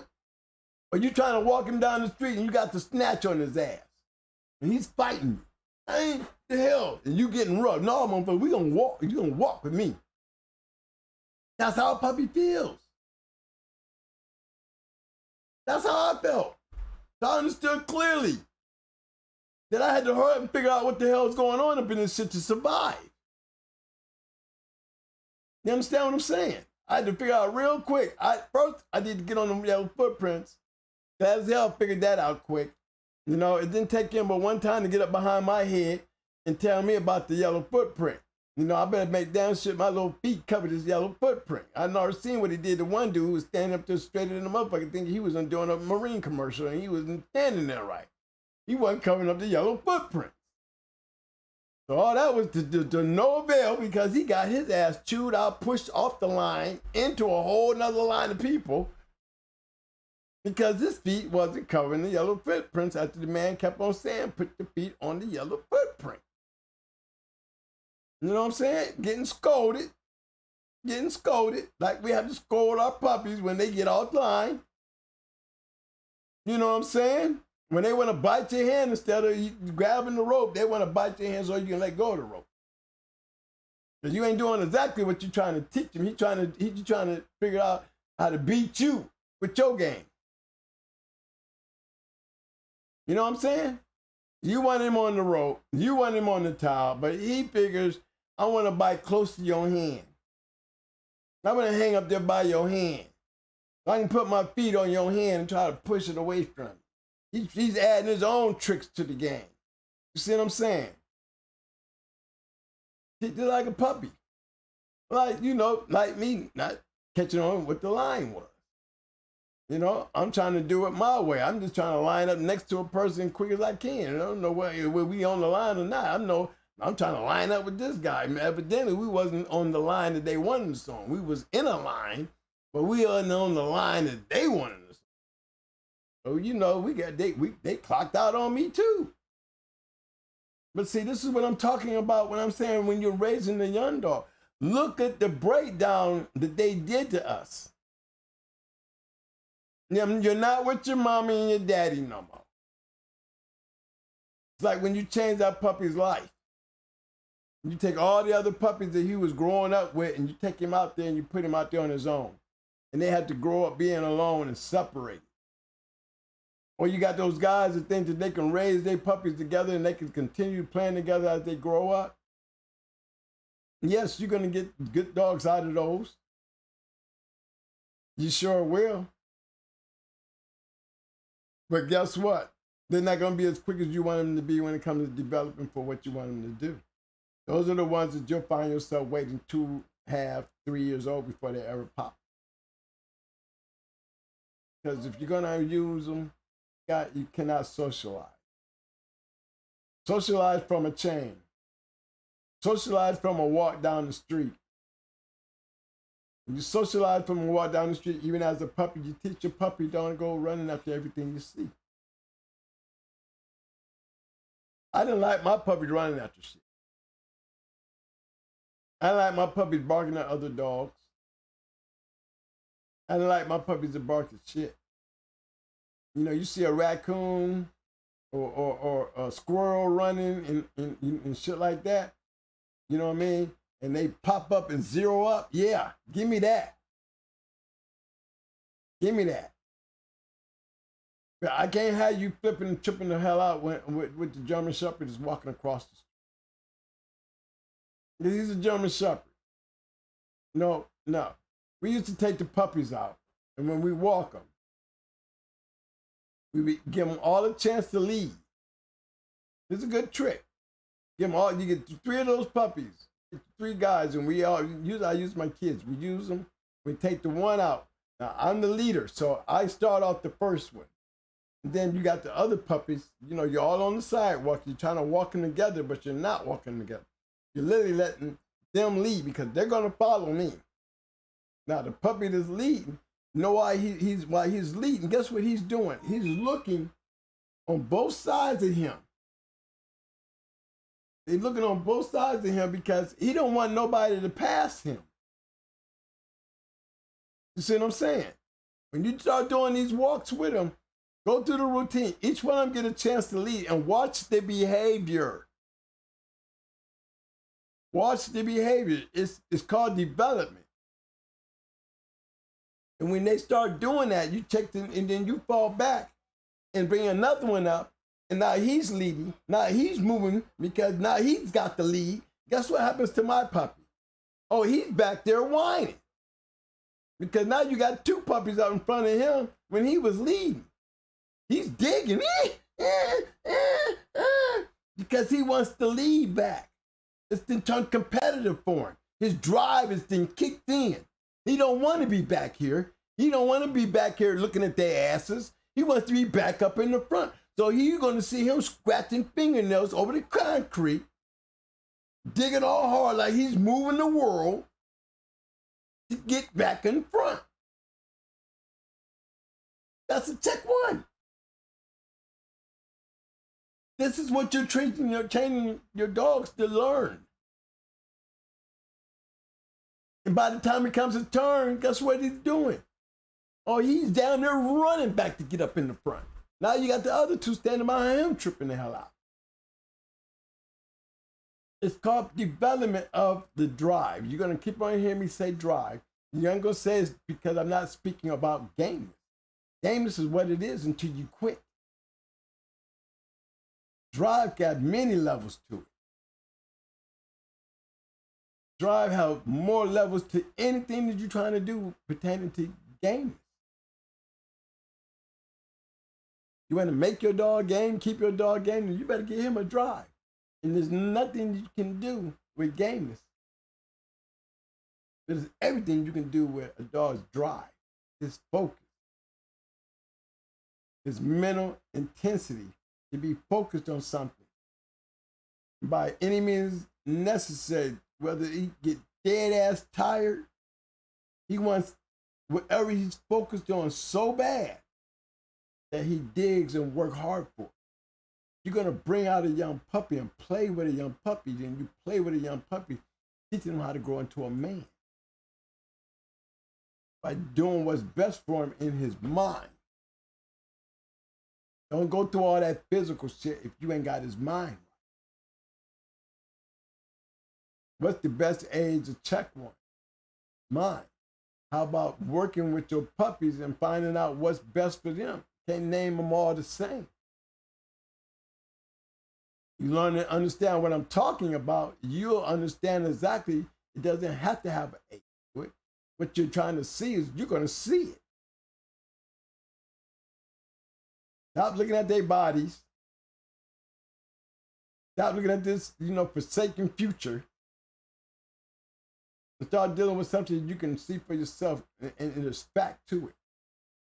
You go testing on a dog's drive and understanding what that drive really means and work it. It's the only thing you can control when you come to raising a real bulldog and want him to be the best he can be, especially when you know you got a special one and you want to put the time forth in it and you want to do the right things with it, then concentrate on developing his drive, because that's the only thing in this game that has a particular level to it. A lot of you young guys don't understand that part. You don't even got the slightest idea of what you mean when I say a dog's drive. Animals' drive is their will to survive. You don't, you will die. They're all born with it. They all have to go out there and kill their food when they're wild. You don't have the drive to have to hunt a mug down. You ain't got the drive to run up on that mug and he slap you one time with that hoof, smack you across your head with that horn, scrape your ass with that teeth, then you're going to starve. And then a dog in that pack won't hesitate to eat your ass. They're hungry. Mano, mano. You got to keep your dog's mind focused in on that natural instinct that he has. He was raised and named American Pit Bull Terrier. You're going to take the pit out, then you might as well call it American Bull Terrier. Because if you don't treat your dog like he's an American Pit Bull Terrier, then that's not what you got. Because you have to put the pit in. If you understand what the whole purpose of what that word stands for in this particular animal, you take the human aspect out of it, make it for what it is and what it was named, then you understand that there's a natural instinct. natural instinct. What level is your dog's natural instinct, and how quick and what age did he develop this particular instinct? Some of them have it in talent. Some of them have it in the total package. Some of them you can just see. But until you start proving it and developing it and understand what you're doing, because you're going to just stand back and just brag to everybody. You the ones who always turn around, you got some friends come by, you go grab your puppies and cut them loose on each other and think that's just funny. Here's a word of advice. Every time you go out there and play with your dog out there in them hunts, whether they're young or super young, taking something out that puppy. You're literally taking something out your dog every time you do. Guys that had these 8 and 9 time winners, you have to understand something, man. These dogs are special animals that they ain't gonna be whooped on anyway. The only reason they winning so many of them is because you always got somebody out there believe they can beat them. That's the only way that they're getting them. Somebody out there believes they can get this much. It takes 9 people to go out there and try to get Barracuda. 9 people. Because 9 people believe they can beat him. Let's just keep it real. 8 times Queen of Hearts. I mean, it took 8 people that had the belief that they could beat Queen. Your Odyssey wouldn't be 8. Pandy was 4. It took 4 people to come to the conclusion that it didn't take 5 to go. Everybody else was done at 4. Everybody else was convinced. Who wants to be number 5 when you convinced? I just don't throw my money away. Bottom line, when you're that good, when you see what it looked like, guys, y'all think y'all got some bad shit. You got to first know what it really looked like. See, I've seen them. I've seen them kind. Where I don't care what you bring, they just got this thing to them that it is so pinpointed. Yeah, how good you is. They focus is so on point. Care what you're trying to do. They walking through your shit like you is not making no type of effort to stopping them to what they're doing to your ass. None at all. And when you take them little young dogs and you see that, you're not supposed to go out there and go bang that goddamn dog up. You're supposed to go take that dog and don't do nothing else with him and go concentrate on raising him, on being focused on his craft. Not physically. Everything is supposed to be a mental. You're going to increase his ability to have a drive, focus. It's going to be game. But is he going to be focused enough to win? This is how you grade your young dog. Can your young dog maintain a focus, like I said, in the Marines? Everybody came in there, but then everybody leave. Everybody was not able to focus to their ability. Wasn't nobody able to withstand the mental torture that they put on our minds to still to be able to take us physically, beat our body up, and then turn around and mentally make us do something that our body ain't gonna be able to do, but they gonna make your body do it. Because you're gonna focus on getting it done because they don't see no other fucking way. Give a damn about your body. You're gonna do it because I told you to do it. You better call God, your mama, and everybody, the dead folks in your life. Give you the willpower to get your ass up and do one more. Your life count on it.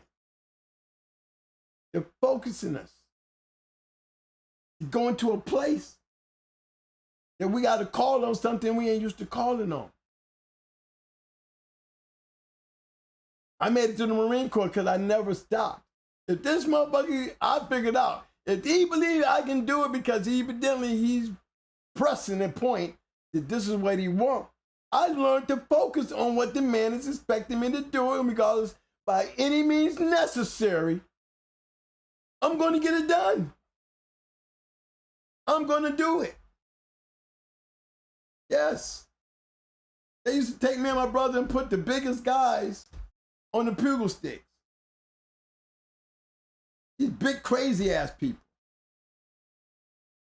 Call the twins in. Oh, we got to go give us these two little dudes against this big ass dude. But the whole time in the barracks, right? They used to take this man and put him on one end of the barracks, and I'm on the other end. And I ain't supposed to know who he is. My job is to go down there and smack this nigga hard as I can. I mean, I'm supposed to run through his ass like a linebacker. Now let me see you cheat me. Cheat me, all right? Go over there and lap tap your brother or something like that. I'm telling you, we're not allowed to see each other. We're not allowed to talk to each other. I lived on one end of the barracks on the top rack. He lived on the other end of the barracks on the bottom rack. And we could never be caught talking to each other. We used to sneak at night when everybody was asleep. We'd walk down behind the racks and be talking to you. But during the day, we were total enemies. Total enemies. They would scratch us like bulldogs, and we would smack in the middle of the barracks and be trying to smash each other. I mean, literally trying to hurt each other. Because that's what they wanted. You ever fucking that your brother? But act like he ain't. Now focus. For that little short period of time, he wasn't my brother. We clash like that. Did it have an effect in our later life? I think it does. Well, and then it did, it also made us dangerous because we stayed together. Oh, they did some damage. It did some damage because we clash sometimes, but our classes is Marine Corps style classes. We don't fight and have knockdown bang-offs. They did that to us, but one thing we didn't do that. We done enough of that in the Marine Corps. And understand why the Marine Corps did that. Because what better way to save my brother if I have to save my brother? The focus and the mind frame that I had to be able to deal with him not being my brother, this is please this person behind him. You know, they ended up putting me in the hospital. And then guess what? My brother started fighting the drill instructors. They put me in the hospital. My brother came in one day, I wasn't there. I'm in the hospital. He went slam the hell off on one of the baddest drill instructors we had. Yeah. Man jumped on me and put me in the hospital, and my brother, he was dead that night. He didn't know I got fucked up that bad where I ended up going into the hospital and didn't come back for like 4 days. But in them 4 days, when I got back, and believe me, when you're supposed to get recycled after 3 days, I was allowed to go back into my platoon. They put me right back in there with my brother. My brother determined, I came here with him, I'm gonna leave with him. Or all y'all can kiss my ass, because I'll fight all y'all. I'm gonna get my brother back up in here. He took the probation and everything for fighting the drill instructor because we were wrestlers. All that Marine Corps shit did not work with that damn souffle. And boy, he was so damn mad that, you know, that it took everybody in their power to hold that damn drill instructor back because he wanted to kill my brother. Because he actually got off on it. And in the end, guys, through all that madness, right? The whole time now, right? In the end, there's a drill instructor for guys, Marines. You know this is true story here now. You know the belts that they wear. The Marine Corps belt, the enlisted guys, not the black senior drill instructor, but the one with the Marine Corps emblem on the buckle. You know you got to be something special when the drill instructors take those buckles off and give them to the recruits at graduation. At graduation, you know you have an honor Marine, right? Well, our honor Marine was the commanding general's son, so he just so happened to be an opportunity. So you know it was a shoe-in for, the valuable MVP Marine, but the actual statement that our drill instructors did when they took off them belts. And here I am sitting up there in that damn uniform at graduation, and he put them belts on us and said that this is for y'all. Because y'all are the MVPs of 3048. Little mannish ass, mean ass, badass Marine. Two little dudes. Got my graduation pictures showing me what they drill instructor belts on, standing right there on the statue. Right there on Paris Island, the day I graduated. I'm standing there with a drill instructor's belt on. I was given to me by my. That's how much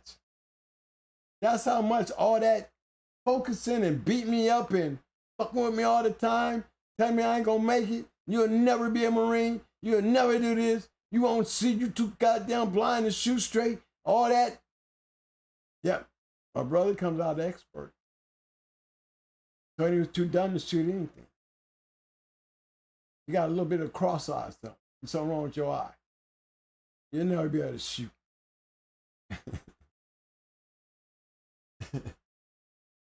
You know, Mike, go get up there close as you can. Just going up to the target. You ain't hitting shit. Pissed that boy out. That boy didn't miss nothing after that. Told him something wrong with his eyeball. It's a little to the left too far. You ain't gonna never be able to shoot. Turned it to be an expert and a sniper. But this is what we mean when we say the training of focusing. And this is what I mean, I don't know if other dog men ever thought of it like that. Maybe because, you know, the dog trainer in me had me relate to it, but I don't think it was none of that. I think it was the experience that I learned on how the Marines did it. How they was able to change us where, you know, we be a whole bunch of us, but when our feet hit the ground, we didn't hurt but one step. You got all them damn feet, but you don't hear a whole bunch of feet hitting the ground. You hear 1 foot, loud foot, crack, crack, crack, crack. When he said about face, you're gonna hear, yep, slide, quack. Everything was on point. And to be on point like that, that means you had to be focused. When he says right shoulder or arms, and you hear but one clap, clap, clap, clap, and all movements, a whole bunch of everybody doing this one move. But you don't hear a whole bunch of everybody clacking along, clack, clack, clack, clack, clack, clack, clack, clack. No, everything was. Now, how did they get us to do this? How did you get us to do it that purpose? And what was the fucking purpose? It was teaching us how to focus on the agenda. What was expected of us. And look at the ways they trained us to do that. And I looked at my dogs the same way. They were my Spartans. I really thought that I was in charge of a platoon. Going Hard Kennels was like a military camp for me. Going Hard K9s is like a military camp for me. I do not serve treats, and I don't do none of that stuff with my dogs. I don't use toys or anything to train my dogs. Not at all. You know what? I want to learn the new way, the way they do things. Yes. I mean, it looks rather interesting to me because it shows the dog is more attentive, but he's attentive to the toy. And he'll do anything for the toy. It's that focus. See, remember, it's the focus of what he's got the dog focused on, and the dog does it so well because look how he's focused on getting that toy. You understand? See, they're still doing the focusing, the training. They're using objects where back in my time, we didn't have time for that shit. We got bullets being fired. I ain't got no damn time to be carrying no toy around with me. Okay. What am I supposed to do with that shit? I need you to stay down and get down and let me go ahead and call on you when I need you, and you need to be standing there when I call for you. I ain't got no time to be turning back and wait till you get up there to give you a treat. I just didn't do that. We just didn't do it. We was more like 3rd Battalion. You're going to sit because you had no choice to sit because you was told to sit. And if you don't sit, you're going to get yanked. Corrected. We don't do tricks because there's nothing tricky about what we want to do. By walking between my legs, there's a purpose for a dog to walk between your legs, because if I'm in a grocery store and I want to be able to walk through a crowd of people, and I don't want people bumping all into my dog, then I'm going to send him between my legs, and we can walk down through there walking between my legs and won't be in nobody's way. And don't have to be worried about the dog, because he is one of those kind of dogs. No, he's not totally socialized. He knows how to behave around people, but as long as people don't approach me and show any attention towards me while he's doing his job, he would be no problem. But don't stop and say, oh, beautiful dog, because he's not going to have. He's the COVID dog. So he had his way. He's a puppy that grew up during the COVID times. And during COVID, didn't nobody be around 6. Everybody was separated. So here this dog is 2 years old, and what do you think his radius is about strangers? Anything under 6 feet, he considered a danger, so he reacts to that. He has to be trained out of that now. But it's the drive and the focus. Remember, we can fix that because we can focus on that. But everything was based on focus. None of that shit physical came later.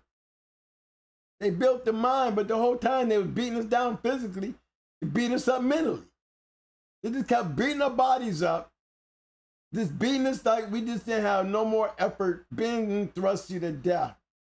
I seen a guy fall out, man, we thought he was dead. Literally, dude stopped breathing.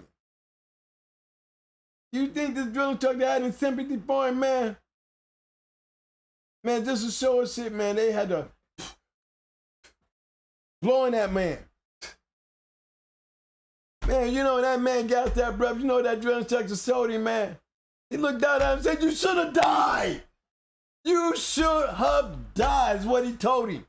And put him right back down on them bends and thrust bellows. The man put him right back, had to revive him with the blowing his mouth. And when he wake up, the damn man tell him he should have died. And put him right back on them bends and thrusts. Right back. Tell him you don't want to do him no quit. Quit. Don't get up. Stay there. Just quit. And I want you to die. This is what he's telling me. Just die. Should have stayed dead. This dude never quit. After being passed out, not breathing, no heartbeat, getting beat to death in your chest and breathe in your mouth, you wake up and he put you right back out there again to die? And he's telling you to die? Come on now. That boy was focused on living because he did exactly what that man told him. He did not give up. And he did not die. And he became a Marine. A little soft ass dude was no more a softy. He learned that day. He turned into a man that day. The man, it changed, man. There's so many personalities, man, I've seen. It changed people's lives. You come in there, you're meeting people, you see these people, you're living with these people. But as a Marine is being molded, man, you see changes, man, that just be totally shocking. We had a guy in opportunity look like Jerry Lewis. I swear he looked like a black Jerry Lewis. He always had this kind of grin on his face. And by the time they got done beating that dude, doing push-ups with a bayonet in his throat, and one drilling instructor's got his foot on his neck. After he broke his arms down where he can barely hold himself up. Now we want to play the bayonet game. Let's be funny now. What's funny now? It's funny now? And putting your foot on his neck and he can barely hold a push-up? But nothing funny about that shit, y'all. Nothing funny about that shit. But he made it. But his whole expression changed after that day. Come on, Wheeler. And then was Wheeler. And then was Wheeler. I'll never forget him. He looked just like a goofy Jerry Lewis. And he always had that look. And they would always pick with him, to make him, would laugh, and he just would always had that goofy attitude, and he was worse than Gomer Pyle. But they got sick of that shit one day. And that day changed that boy's life, man. His face changed. He was no more goofy, silly motherfucker after that. He didn't even look silly, goofy no more. His expression was like everything about him changed. Wasn't nothing funny no more. Because if he had gave up and just dropped his arm, he'd have been a dead man. Because, I mean, was the drill instructor going to really let him fall on the knife? I didn't see him moving it. Was he going to really let him pass out and fall out on the knife? He was not moving it. We didn't already sit there and watch him kill a boy and wake him up and try to kill him again. Look, 3rd Battalion, hoorah. Marines were made back there in them woods. But everybody should have went to jail for the shit that they was doing to us. Oh, yes. Everybody should have went to jail. I got punched on and hit on more than I ever got. You know, my mom used to beat us, so she didn't play. You know, she did. She was not a nice woman. You know, beer, wine, panties, doing cuss words in our house. Elbows on the table like this would get you slapped away from the table. Clacking your spoon in your mouth or your fork when you go to peel your food off your spoon or fork, them teeth hit that little clean. You know how y'all do that shit. You would get your ear ring. She just was a no-nonsense mom that lived in the hood. She had, you know, got these biracial kids running around, and, you know, she was just going to have that good shit out of it. A bunch of pretty sisters and this shit, you know, nice-looking little boys running around. We was in the hood. And we was in the hood that we learned how to be hood. Side and doors, shit. But nothing hood about inside the house. Yeah. But I got too old for the brown extension cord. I got the cable cord, okay? Yes, sir. I got whoopings with the cable cord. And I ain't never told on my mama. Everything I felt like she whooped me for, I must have deserved. Never thought twice about dishonoring my mama by telling on her. Didn't even know there was anything wrong with what she was doing to me. Never saw it that way. You understand? So when I do this shit to my dogs, you gotta understand there's a lot of shit been done to me in my life that I understood that it made me the person that I am. Whether from my mama, getting the full respect that she deserved out of me and with no questions asked, to the United States Marine Corps, who expected me to give them the utmost respect with no questions asked.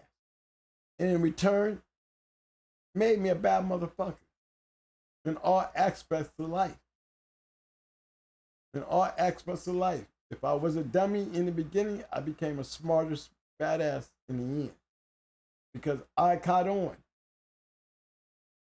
And everything that I do, whether it be in business, the dogs, whatever, it's this certain thing about me, man, that I can't go wrong if I follow these rules. And respect and loyalty and that drive, that mental aspect of understanding what driving is and how important it is. Fuck gameness. Gameness is only good if you winning. If you don't quit your game. There's no such thing as deep gameness because you went out in some deep waters, some real deep waters, and you didn't quit. That has nothing to do with your gameness. Because it wasn't gameness, it was the drive. There's no levels to gameness, guys. There's every bit of levels to drive, proven fact. Game is game. Either you coming or you ain't. Bottom line. Drive, no. There's different levels to drive. That's what makes the game. If you don't have the drive to go all the way in and all in, then you're not game. Because you're going to quit. If this what level of this drive is you're going to fail at that causes your gamers to go out the window. And you turn into a car. Everybody's not going to make it.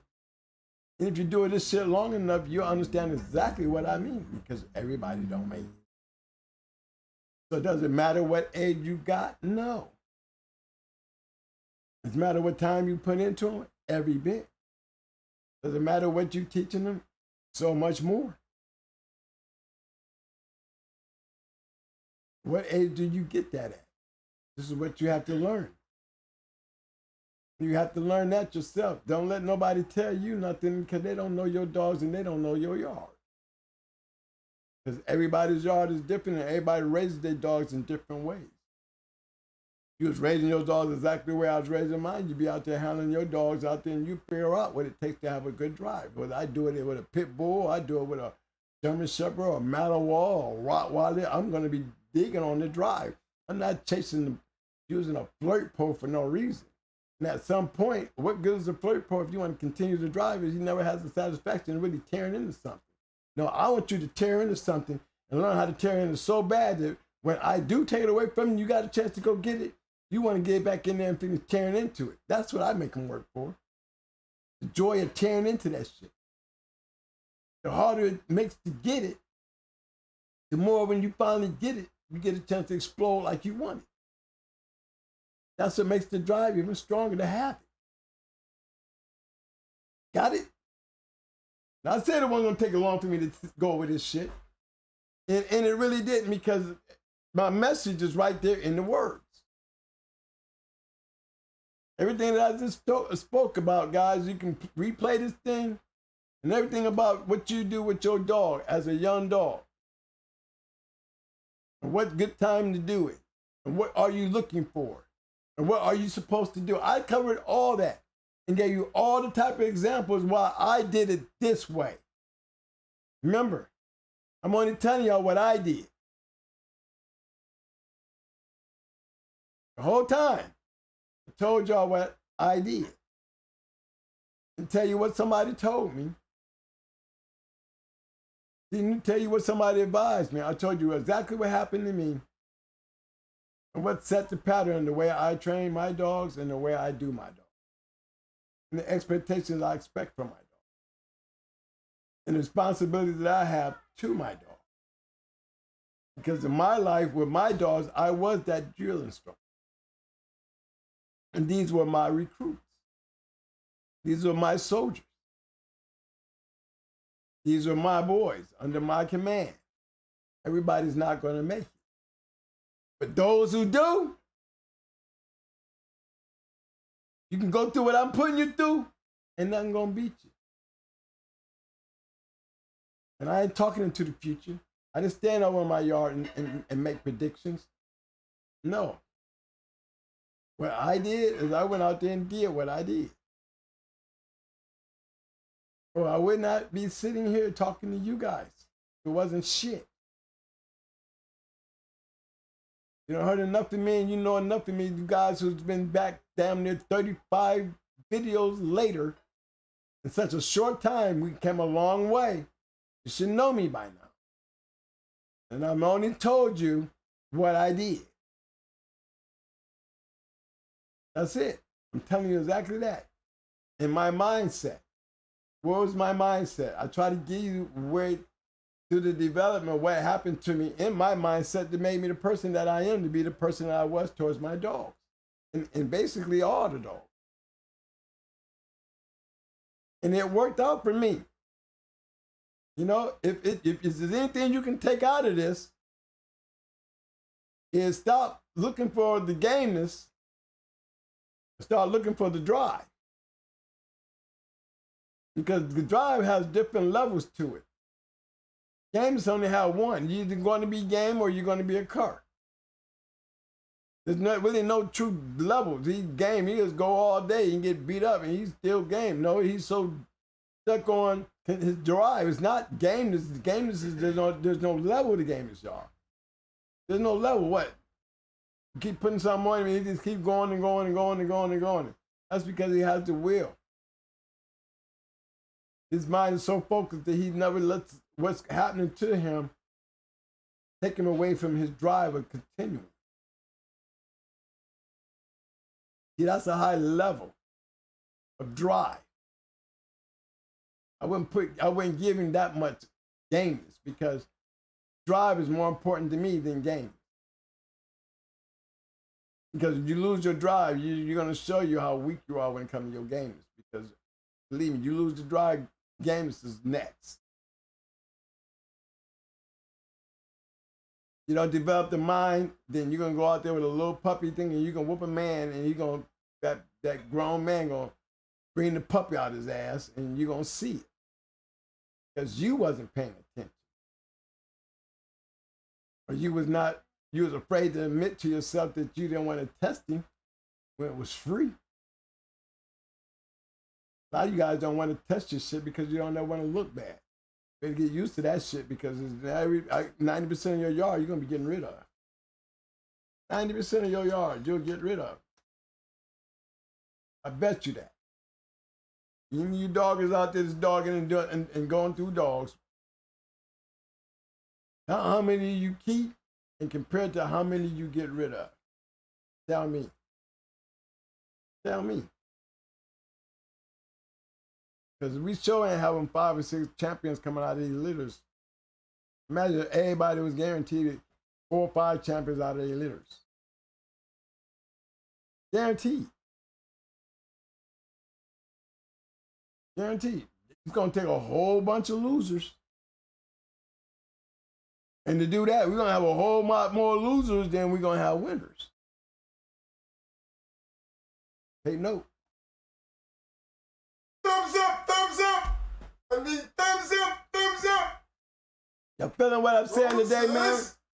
Roses. Let's drop that love in, man. Did I make any sense to y'all today? Just drop that love. Drop that love. Between last week and this week, this seems to tell you a lot about your keeps. It should tell you a lot about your dogs. It should tell you a lot about all these damn different things that everybody keep trying to feed y'all. If you take what I'm saying and literally break it down your damn self, what am I trying to feed you? I mean, what's the best damn thing to learn from and then a motherfucker that's already been through it? It's telling you what it did for him. You can take it and use it or you don't have to. The point is, it's there for you to use and see. If it makes sense, try it. See if you like it. I'm telling you what it worked for me. And I didn't lose because I had badass dogs. I won because we produced great dogs. Didn't win them all, but I give props and all glory to all the dogs that went through the shit that I put them through and that won for me. And believe me, it takes a lot to win. It really do. You think it easy? Then jump your asses out there and see how easy it really is. Remember, you got too many of you guys that just don't know. You enjoy these kind of rooms because one day you hope to be something. But then you got a lot of these guys who hope to even be able to just produce something. Be able to not even be able to do it, but just to produce the sales, it comes off your yard. You know, a lot of them guys sit back and they did it on a note that you have different levels of getting it done. There's some of us out there that love it so much that, you know, we got it done everywhere. See, it's not a problem when you got everybody everywhere to know you, because that means you've been everywhere and everybody knows you. See, it's not hard to pull a bunch of receipts when everybody know you. You know what I mean? See, that's what made my life fun, because that was the point that I was making. I wasn't worried about nothing but getting out there doing what I'm doing, and everybody, I went everywhere to do it, which put me in a lot of places with a lot of people, man. It was a hell of a ride for me.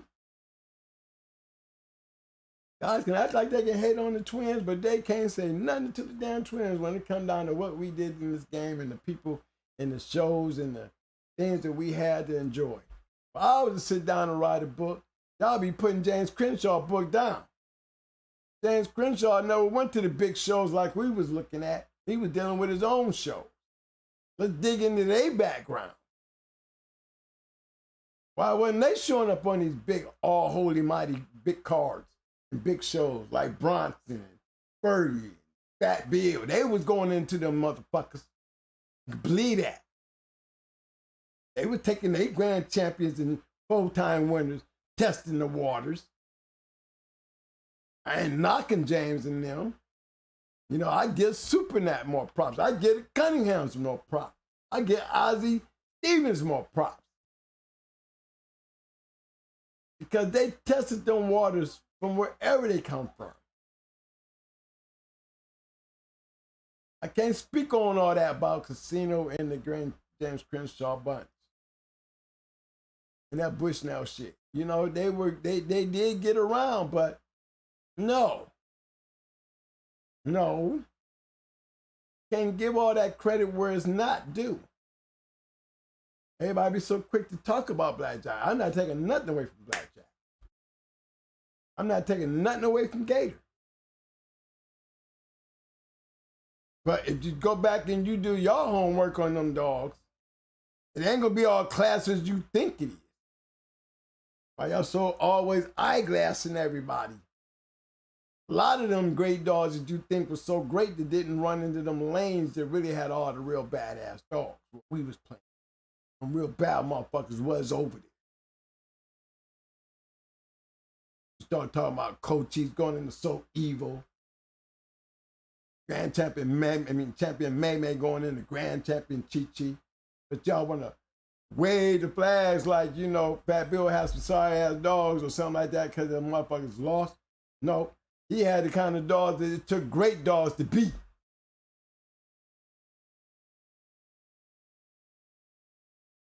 Okay? So while y'all dance around like, you know, I hate them kind of guys. You know? I lost it. I lost the 4-time winner. That made me crazy for going to Puerto Rico. And anybody that see anything different than that, your mind frame ain't nowhere close to mine, so it sure as hell I ain't on the level mine was. I know what my level of dogs was because I knew the kind of dog I hung out with.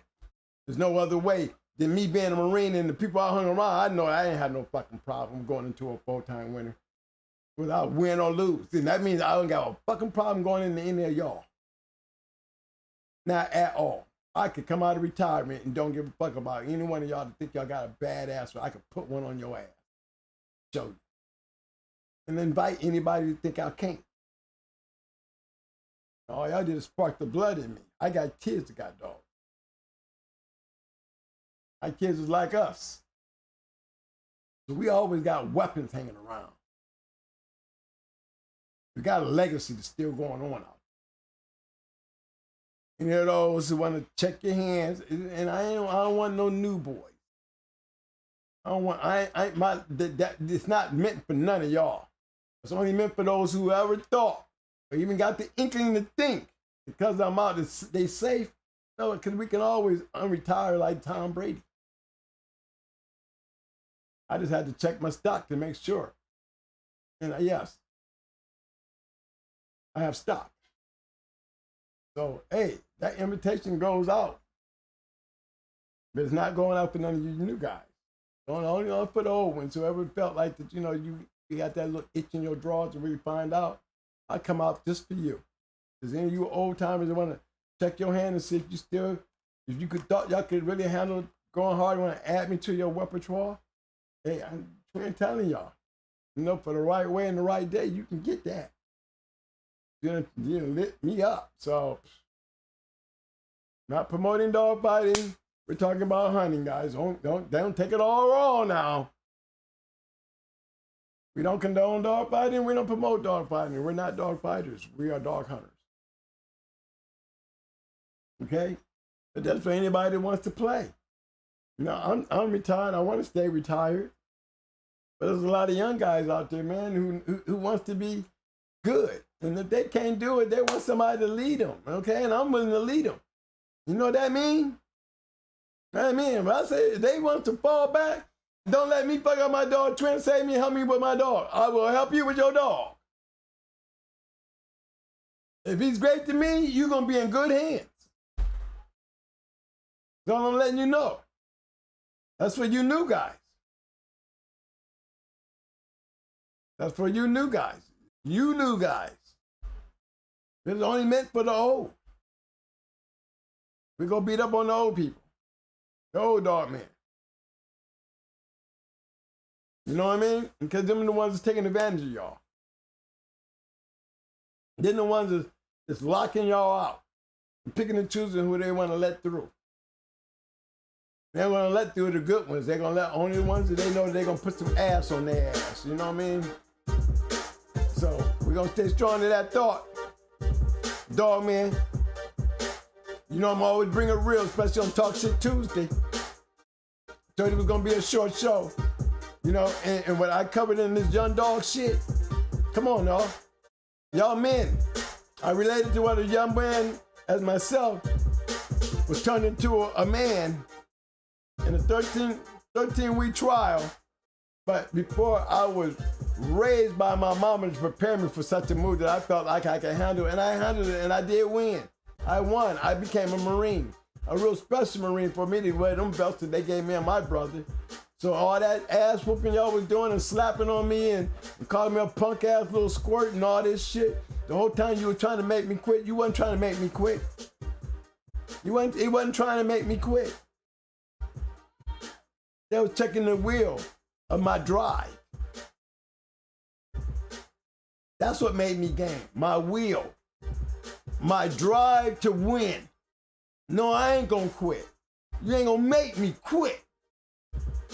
Remember, we scratch the win all the time up in here. We don't do courtesy scratches. So when you go dealing with your young puppies, if you ain't got your puppy in a way that you feel like he can put his all on the line and do that to you, then leave him alone and let him grow up. Don't take your false dreams and pride and motivation and put something in that puppy that's not there or he's not ready for. Be smart on what you do. Listen to what I told you. Study what I told you. Implement it into your puppy. Then y'all come back and tell me what's a good age. All right? Let's start finishing this thing up. Hey, fellas, one more time, man. Let me get some fists in the air from you guys.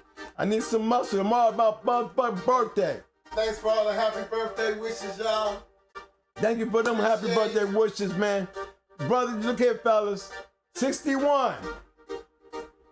I made it to 61. June 1st, 1961. It's a good number right here, baby. Gemini twins. Gemini twins turning 61 years old. Born 1961 on June 1st. 616161. You know, that's that damn powerful shit. 6 + 1 is 7, baby. We know what we do with that. Them winning shots. That's why my life has been that way. Real, baby, real. Just keeping it real with y'all, fellas. Chat room. Chat room, just loving y'all like it is, fellas. I live that life, man. So I don't like no man. You know what I'm saying? I believe in y'all like y'all try to believe in me. But you know, it's in the stars. You know what I'm saying? I look at that as a success of my heart. You trying to take me out of here. You telling me I won't make it to 65, y'all. I won't make it to 65.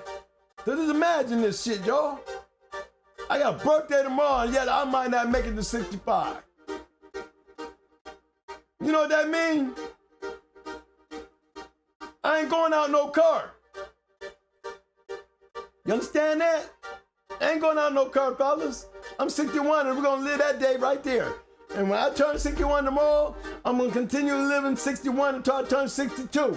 And if it just so happens I continue doing that because I got that will and that focus that I have to look beyond what they say my future is and make my way, you give me something to do, fellas. And if I'm gonna go out that goddamn way, let me go out doing what I love to do. That nigga. Get him, boy. You know what I'm saying? Get him, boy. Look, you know what I'm saying, fellas? Y'all know how we do this. You already know. Y'all know how we do Your this. money is good. It's good, baby. Good, baby. Look, So always. Scratch the win. Yeah. Peace, y'all.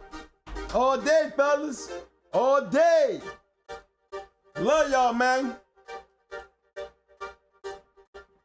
Give me some DJ. Give me some of that funk, man. I got that feeling.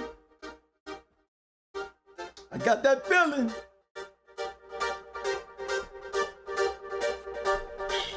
Good day, fellas. Good show.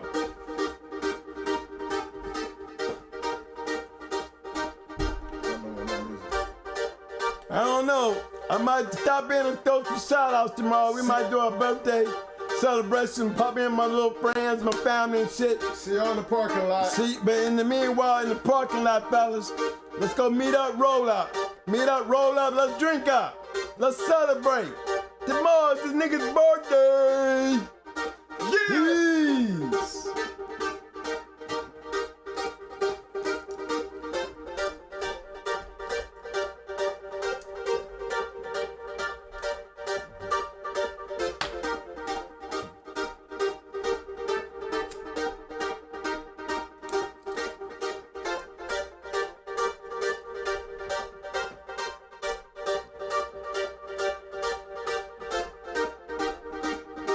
Man, I love you guys, fellas.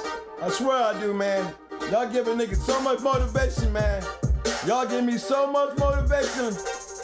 Salute to you, the room. Salute to you, listeners. Love y'all, man. I love y'all, man. Thank you. Thank you so much. Hey, don't forget to hit them likes and subscribe, man. Don't forget to hit them. Don't forget to hit them likes and subscribe, man. That's Mike's disclaimer and shit. They always take out and put it in the beginning and the end. But until then, baby, peace. See you Friday. See you in the parking lot. One.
We out, fellas. See you Friday.